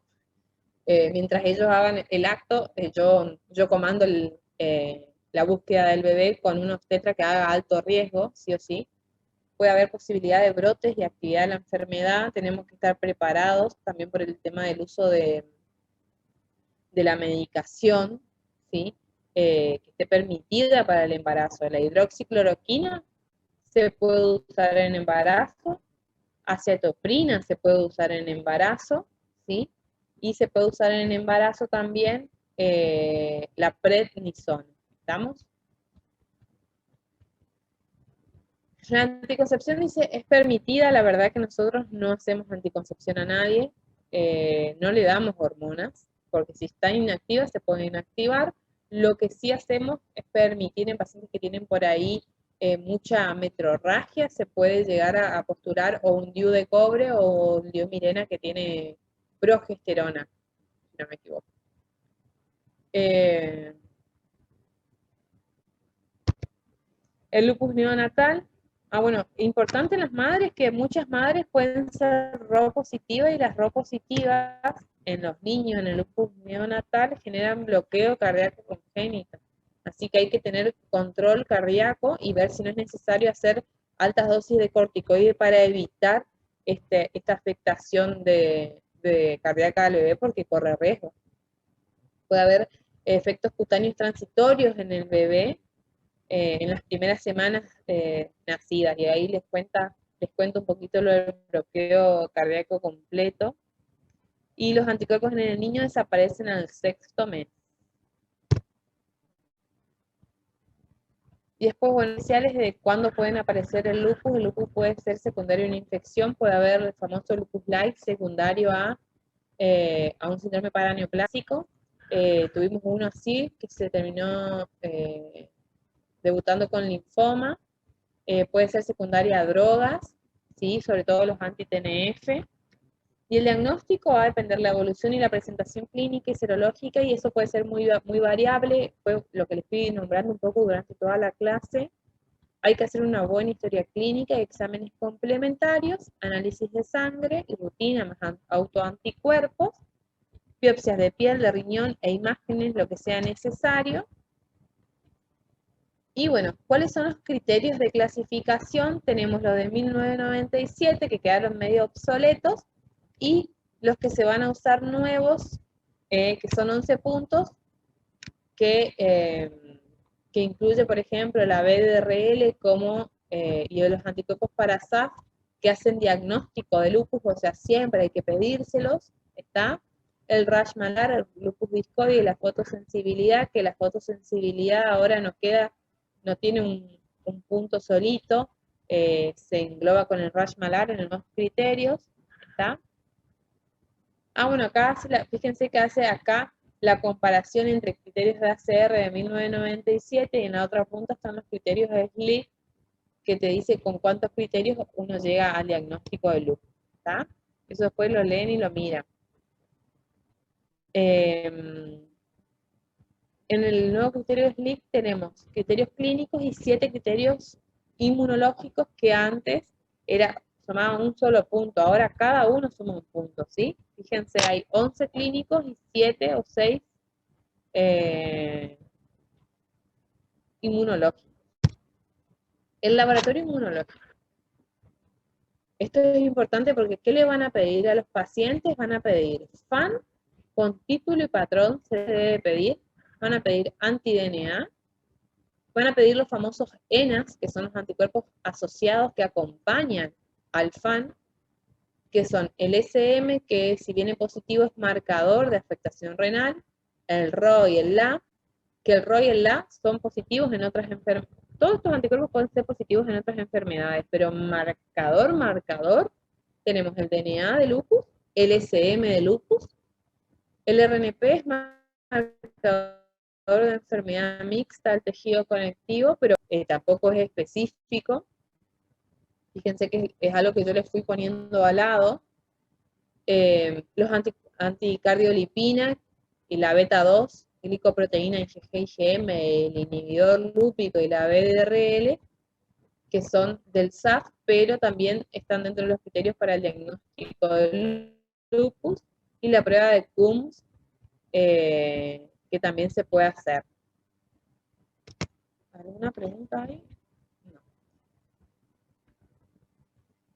Bueno, acá tenemos los anticuerpos antinucleares y las funciones. Esto voy a pasar rápido porque tenemos que todavía Sjögren y estamos con media hora. Y bueno, después las condiciones reumáticas, no reumáticas, que pueden presentar con FAN, que es lo que primero hablamos, que el FAN no es característico del lupus, y puede presentarse en otras enfermedades. Criterios ACR-SLIC para lupus, que ya les hablé, y que los pacientes con LES no siempre presentan una clínica multiorgánica y hallazgos de laboratorio de manera simultánea, o sea, hay que seguirlos en el tiempo. Que los pacientes con nefritis lúpica, con falta de criterios clínicos de LES o falta de serología positiva para LES o ambas, hace que esos pacientes puedan experimentar un retraso en el diagnóstico preciso en el tratamiento, que genera un incremento de la enfermedad renal terminal, por lo que nosotros, ¿me escuchan bien? ¿Por las dudas? Por lo que nosotros siempre debemos biopsiar el riñón y pedir una inmunofluorescencia directa para evaluar el compromiso del depósito de los complejos, ¿sí? La presentación de nefritis lúpica, es lo que les nombré hoy, negativo en la práctica clínica, puede pasar. Si los hallazgos clínicos y patológicos apoyan el diagnóstico, un alto índice de sospecha presente y debemos tratar al paciente. Yo tengo un paciente así. Tengo dos pacientes. Una paciente que empezó con nefritis lúpica y después positivizó todos los anticuerpos, y otra paciente que no tiene ni siquiera DNA ni complemento, pero tiene una biopsia para una membranosa lúpica, y bueno, la tratamos así.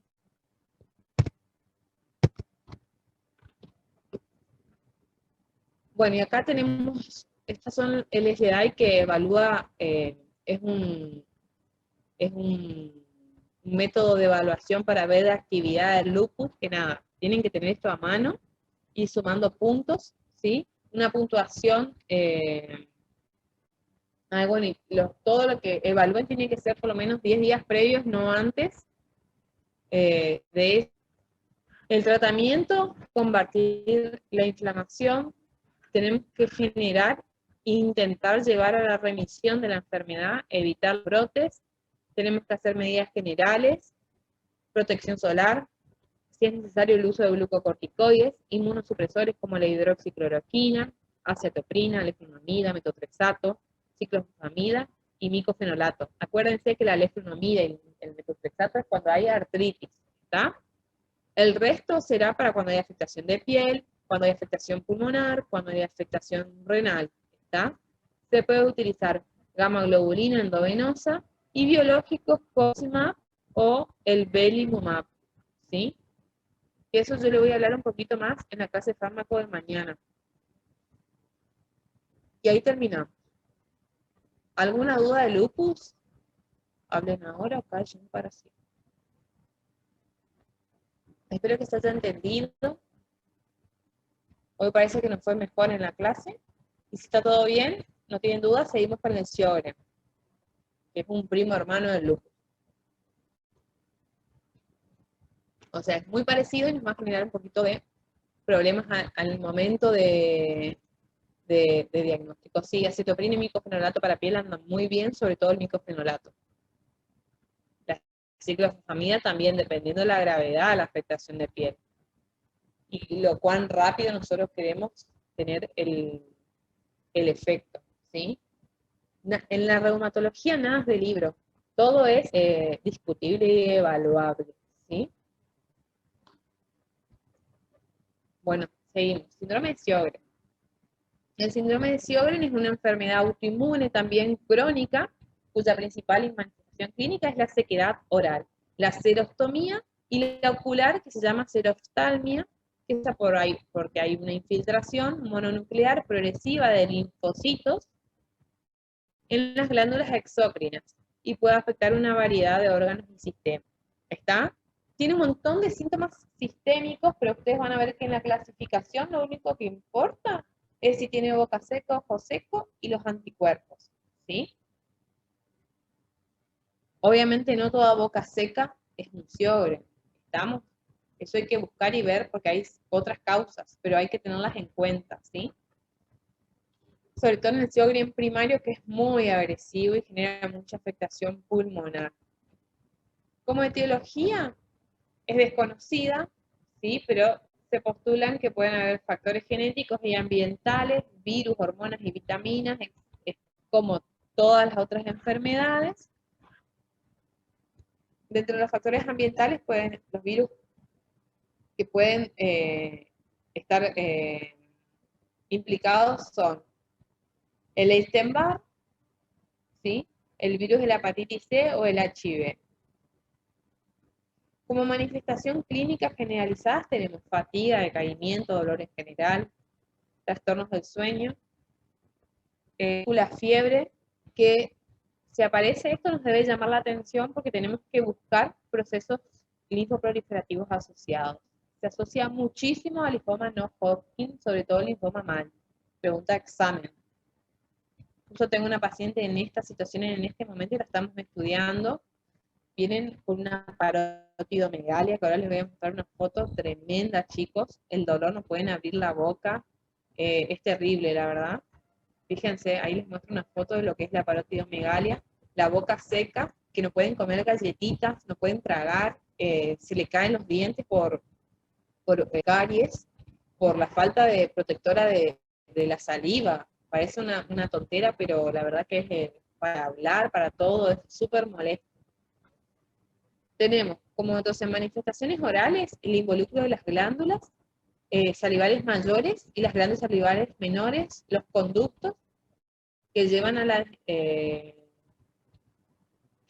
disminución de la secreción salival, lo que se manifiesta como la boca seca, o zika o xerostomía, con incremento de infecciones bucales, friabilidad de la mucosa, caries dental, pérdida de la lubricación, capacidades antimicrobianas de saliva que están alteradas, ¿sí? También puede ocurrir crecimiento asintomático y autolimitado, que en realidad no es autolimitado, porque es tremendo lo que crece en las glándulas, se inflaman, de las parótidas o glándulas salivales mayores, y en caso de ser persistente debe vigilarse cuidadosamente hasta excluir infecciones y más importantemente el desarrollo del linfoma, ¿sí? Puede ser uni o bilateral, ¿estamos?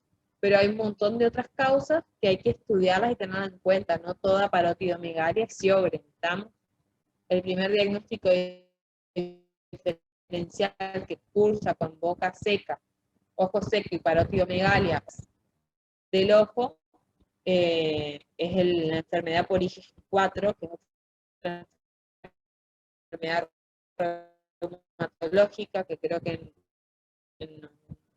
no se les dio a ustedes. Después tenemos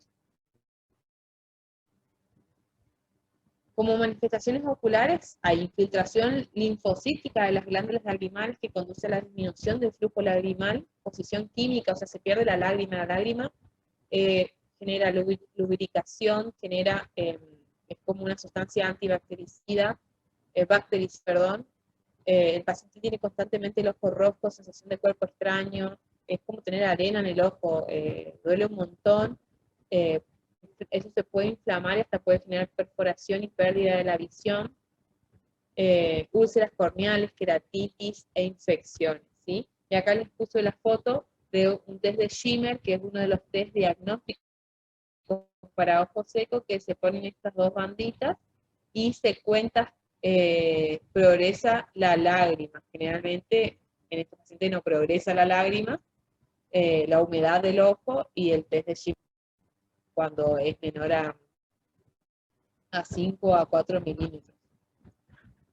Como manifestaciones sistémicas tenemos que pueden estar antes o después del diagnóstico del Sjögren, la vasculitis cutánea, que es muy común, es muy común la vasculitis leucocitoclástica, no así por ejemplo en el lupus o la púrpura palpable, que se asocia generalmente al hipergama. El lupus tiene mucha hipergama, a diferencia del lupus que tiene más hipogama.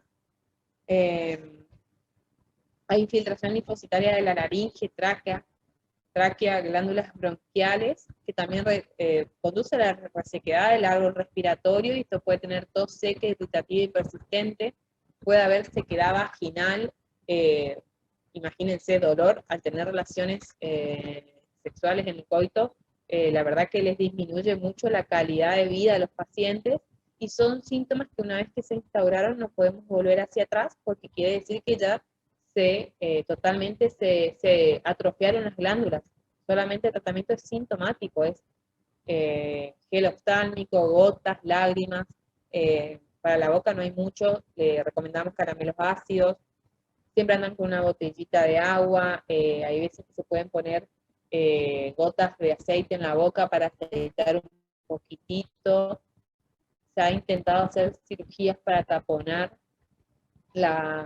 los conductos de drenaje para mantener más tiempo el líquido de lubricación en el ojo, pero bueno, se usa también la pilocarpina, pero genera muchos efectos adversos y no da muchos síntomas. Hay pacientes que por ahí con la hidroxicloroquina andan muy bien. Les digo algo, antes que me olvide, porque me parece, no sé si fui tan insistente en eso, pero la hidroxicloroquina es el primer escalón de tratamiento. Todo paciente con Sjögren y todo paciente con lupus eritematoso sistémico lo tienen que tener si no tienen contraindicación. ¿Estamos? Pregunta de examen. Bueno, la enfermedad pulmonar intersticial es rara, pero no tan rara en realidad, porque es muy común que tengan lesión y que hagan una afectación que se llama una intersticiopatía linfoidea, ¿sí? En los pacientes con Sjögren. La intersticial, y en el laboratorio lo más común es la hipergamaglobulinemia. Puede existir anemia, elevación de la velocidad de sedimentación globular, con PCR normal. La neutropenia se ha propuesto como un marcador pronóstico adverso para el desarrollo del linfoma. Hay diferentes puntos que nosotros vamos a tener como en la fase preclínica para pensar que el paciente puede desarrollar un linfoma, donde va a ser la hipergama con componente monoclonal, el consumo del C4, que no se debería consumir porque es más característico el consumo de complemento en los pacientes con lupus. La positividad. Generalmente los pacientes con Sjögren tienen factor reumatoide positivo y puede virar y puede hacerse negativo. Eso nos debe hacer pensar en la habilidad de linfoma. Después, otra cosa que puede pasar es que, a ver, les nombré, ¿qué me falta? Ya me despeiné todo. la umbrella hipergama, el complemento. Bueno, y también puede estar alterada la beta-2 microglobulina, así que siempre hay que buscar que se ve alterada en los pacientes con linfoma. Puede haber, muchas veces, la otra vez hicimos diagnóstico de una chica que estuvo muy grave en terapia, que se agarró COVID, hizo un cuadro miopático y asociado tenía hipocalemia refractaria, que era en realidad lo que le daba el trastorno miopático, y terminamos haciéndole diagnóstico a un Sjögren, ¿sí? Porque tenía FAN y Rho positivo con una acidosis tubular renal, ¿sí? Anduvo muy bien, quedó súper secuelada post internación en terapia, pero anduvo muy bien. El factor reumatoide alto, acuérdense, positivo, y también puede asociarse a la crioglobulinemia, ¿está? ¿Se acuerdan qué tipo de crioglobulinemia se asocia a enfermedades reumáticas? Vimos la clase anterior.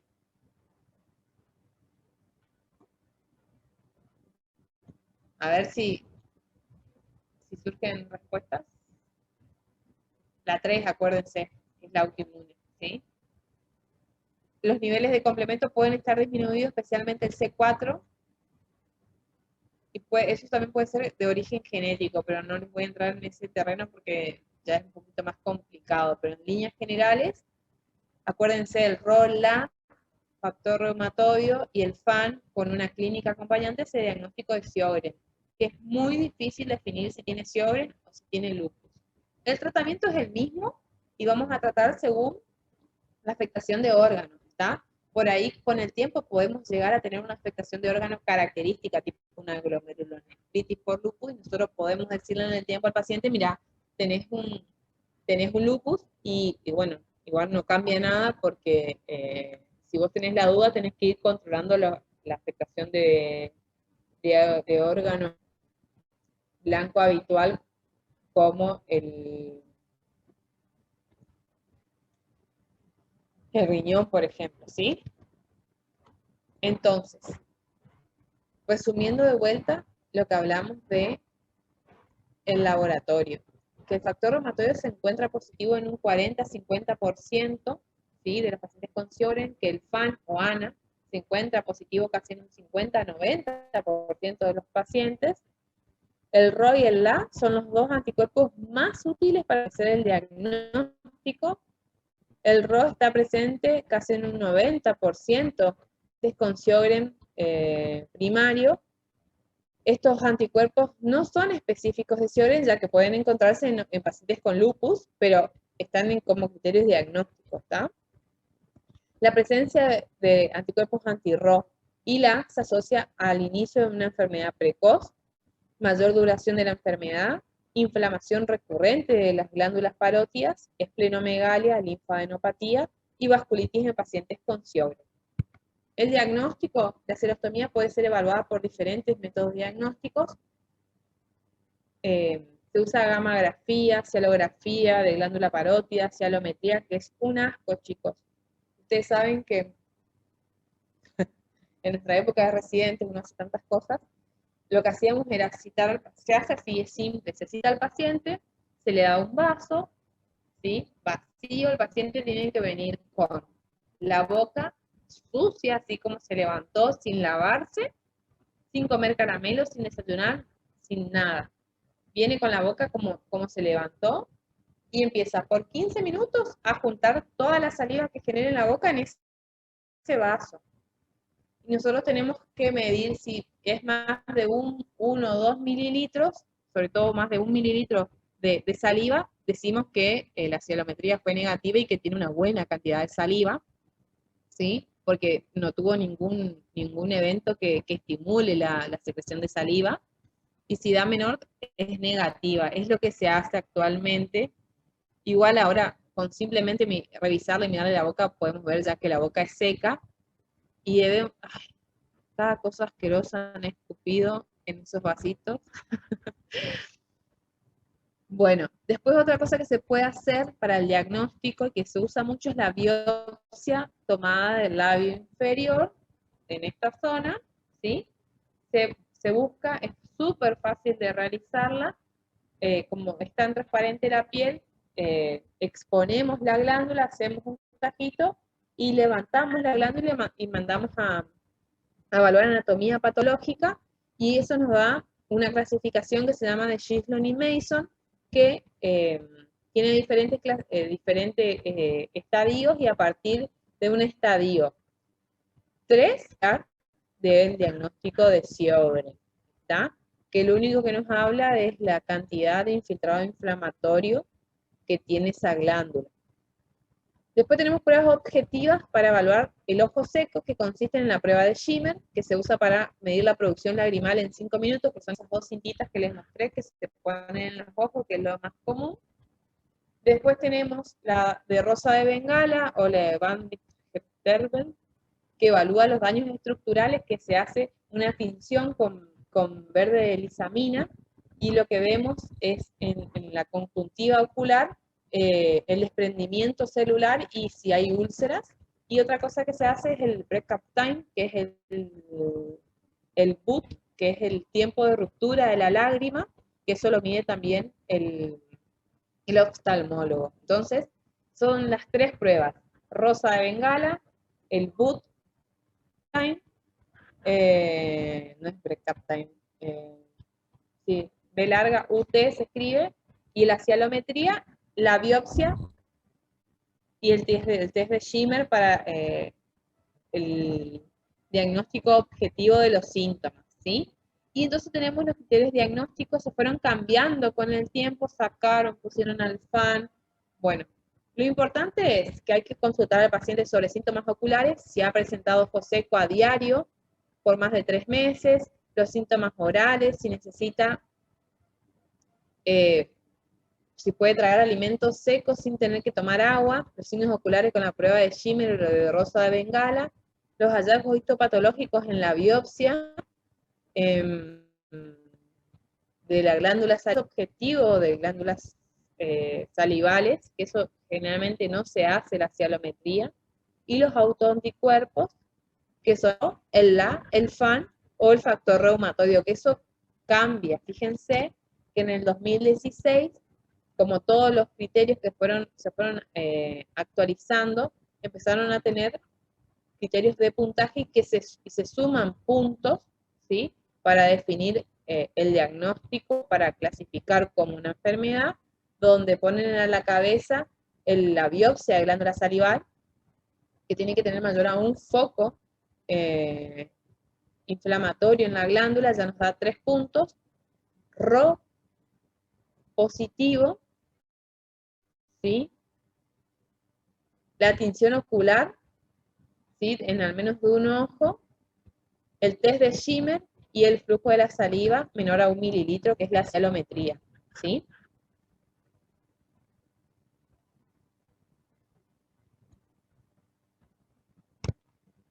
El tratamiento.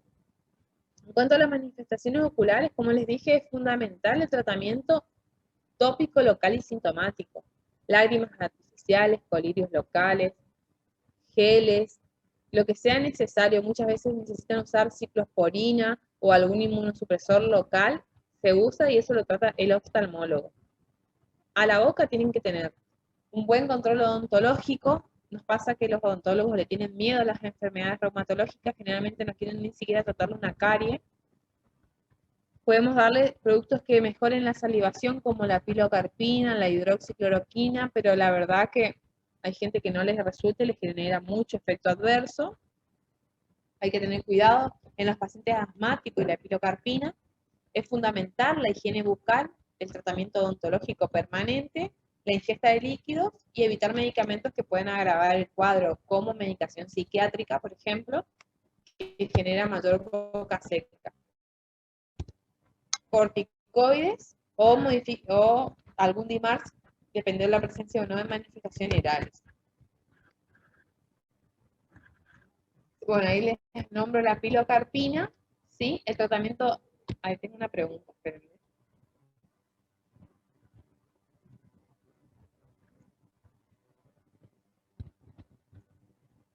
Sí, la biopsia de labio es la más específica para el diagnóstico. Exactamente. Pero, ¿es necesario hacer siempre la biopsia? No, porque si yo tengo boca seca, ojo seco, FAN, moteado fino y un RO positivo, yo hablo de, y tengo otros marcadores negativos, yo pienso, asumo al paciente como un Sjögren, no hace biopsia. La biopsia se llega cuando vos tenés dudas diagnósticas y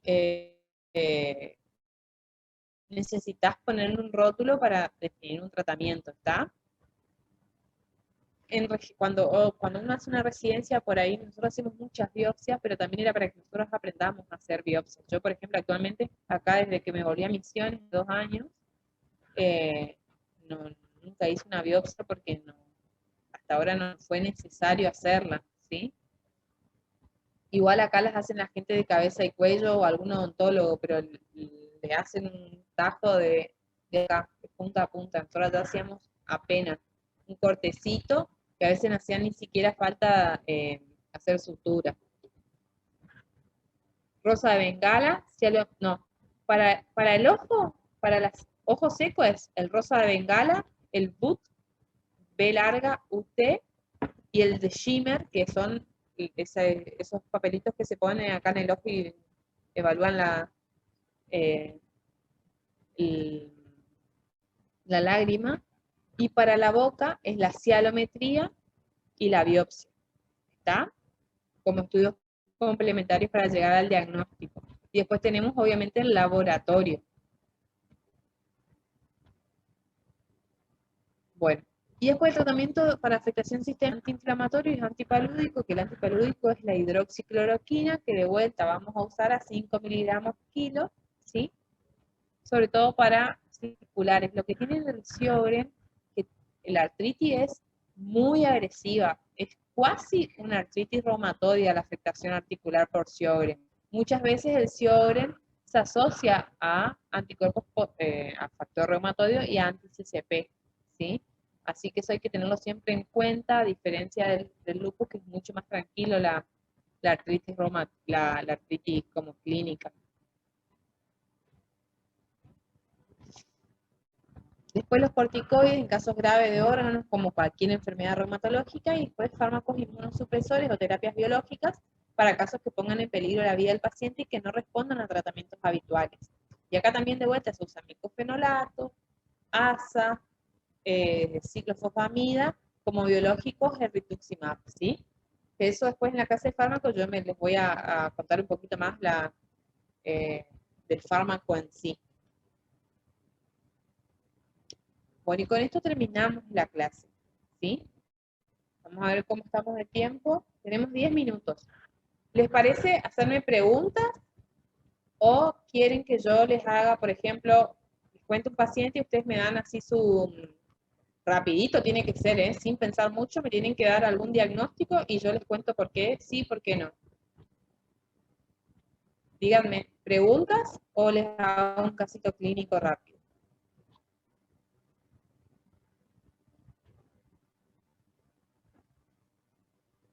No, no se da por disminución del líquido articular, al revés, se da por inflamación, se da porque el anticuerpo va a romper la sinovial de la articulación y eso genera inflamación y aumenta el líquido porque aumenta toda la vascularización y aumenta el panus, aumenta la parte blanda de la articulación, por eso se da la afectación articular. Cuando hay disminución del líquido articular y del cartílago, estamos hablando de artrosis. Bueno, caso clínico, la mayoría votó.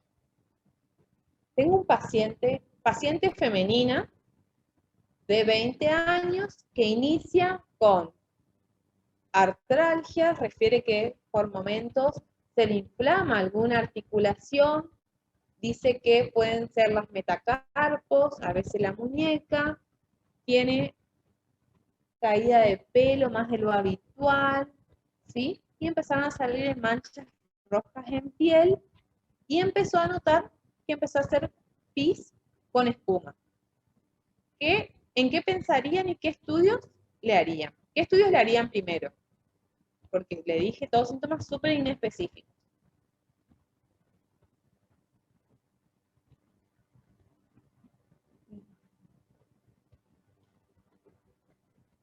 ¿Me escuchan?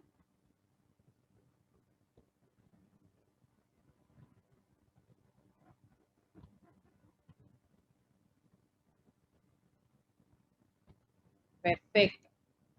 Bueno, el urocultivo está bien, ¿sí? Pero le haría, escuchen, lo que tienen que hacer, así contestado rapidísimo estaría mal contestado. El que mejor contestado fue el sedimento urinario, el factor reumatoideo de lana, el hemograma y el complemento, ¿sí? Está, que en realidad tampoco está bien contestado, pero les comento por qué.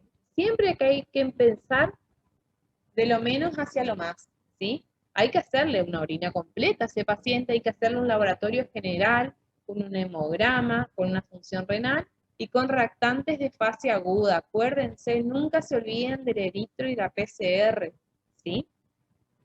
Recibimos el laboratorio y tenemos anemia con 25 hematocrito, 8 de hemoglobina, ¿sí? Tenemos, yo le pedí por mi cuenta LDH que vino de 800, reticulocitos de 5%, un hepatograma alterado, una función renal normal, pero una orina completa con mayor de 30% de crenados y algunos cilindros granulosos. Ahí, ustedes rápidamente con ese laboratorio, y bueno, obviamente tiene eritro elevada y PCR elevada. Ahí sí, con ese laboratorio, estando en una guardia, ¿qué piensan? A mí si ya me llevo un paciente del consultorio ya sale con todo, ¿no? Por supuesto, porque ya llegó conmigo, tiene que salir con la inmunoserología. Pero pensemos como médicos generalistas. Ahí una vez que, con todo eso, ¿ustedes en qué diagnóstico piensan?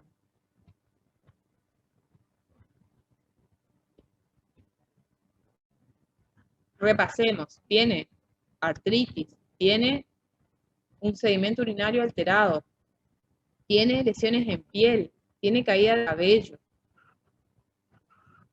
Exacto, es un lupus, probablemente es un lupus. Entonces, quiero que me especifiquen qué anticuerpo se pide para lupus específico.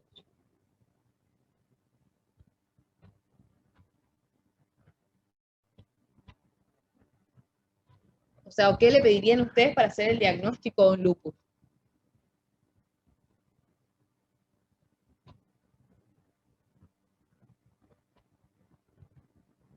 Ya lo básico tenemos.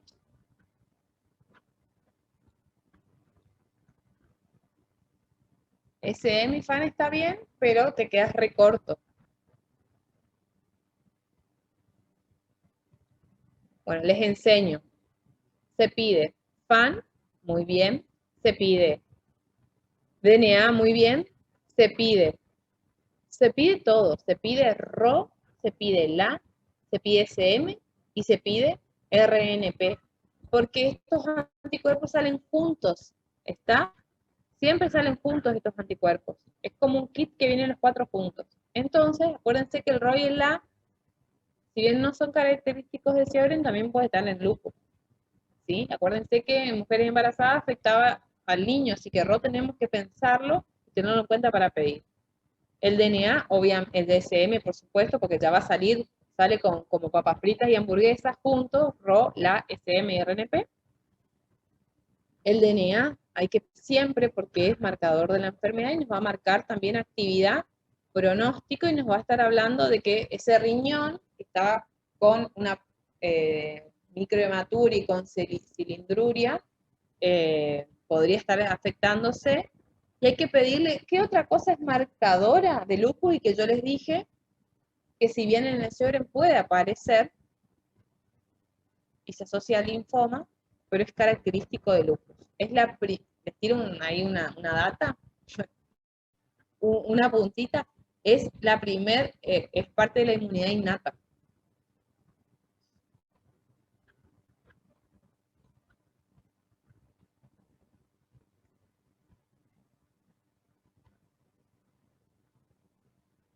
Bueno, y ahora sí también le pediría el complemento. Muy bien, muy bien.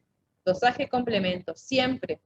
Entonces, FAN, SM, RO, LA, el RNP, o sea, los ENAS. ENAS son esas 4 cosas, RO, LA, SM y RNP. El FAN, el DNA, C3 y C4.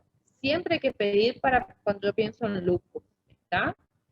¿Se puede pedir factor reumatoide porque el factor reumatoide puede venir positivo? Sí, se puede, ¿sí? Pero la verdad que si no lo piden de una, no habría problema, ¿está? Y pediríamos, sí, ahora la orina de 24 horas. La orina de 24 horas trajo una proteinuria de 300. Pero, ustedes piensan, vino el FAN positivo, vino el DNA positivo, vino complemento consumido. Tengo clínica camerite. ¿Hago biopsia de riñón? ¿Sí o no? ¿Y por qué? ¿Qué tiene mi paciente que me hace pensar a mí que va a tener afectación renal o que ya la tiene?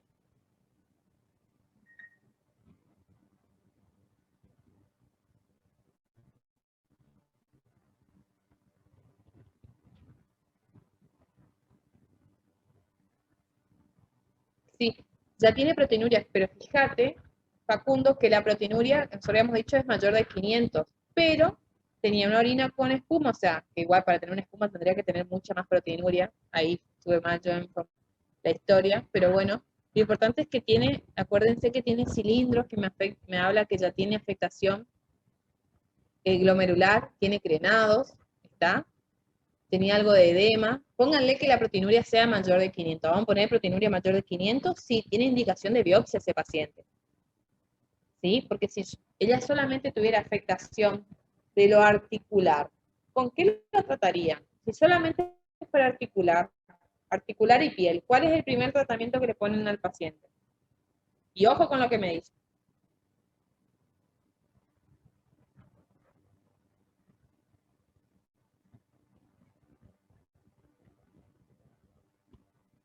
Metotrexato, sí, para lo articular. AINES, hidroxicloroquina.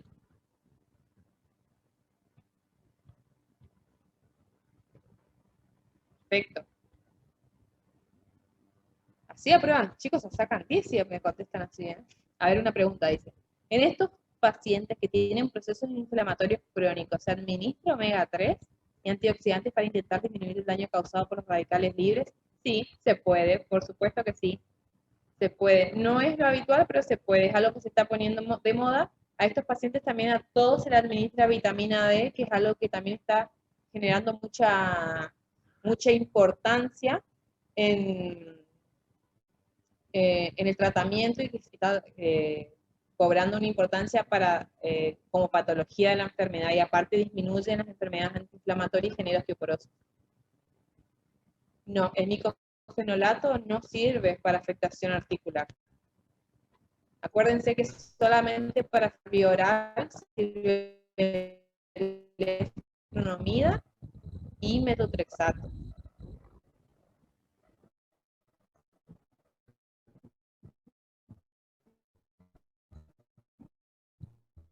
Entonces, ¿y si yo corticoides sí o no? ¿Y qué corticoides?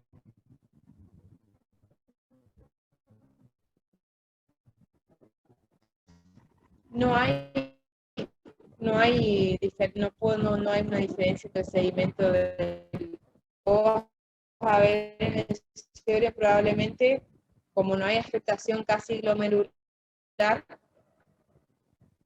no vas a tener drenados ni vas a tener cilindruria, ¿está? Tampoco quiere decir que en el suelo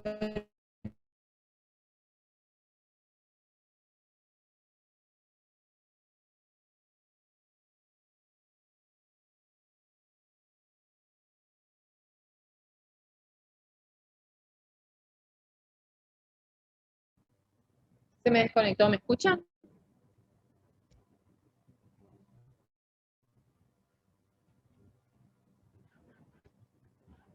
Bueno, no hay diferencias entre sedimentos. Bueno, ¿cómo tratarían una nefritis lúpica? Acuérdense, lo que haríamos es, a ver si alguien me contestó mientras se me desconectó.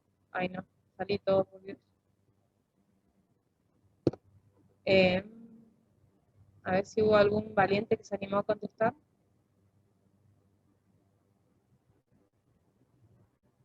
Bueno, Acuérdense que si yo tengo afectación renal, lo que tengo que hacer son pulsos de corticoide y una medicación como inducción, ¿sí?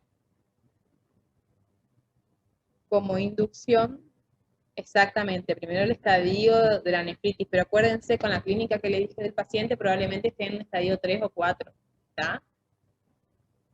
Y eso a mí me va a marcar qué voy a hacer. ¿Espero la biopsia para hacer tratamiento o no? Lo que puedo esperar dependiendo del cuadro clínico. Si largamos pulso de corticoide, podemos esperar para definir ciclofosfamida o no.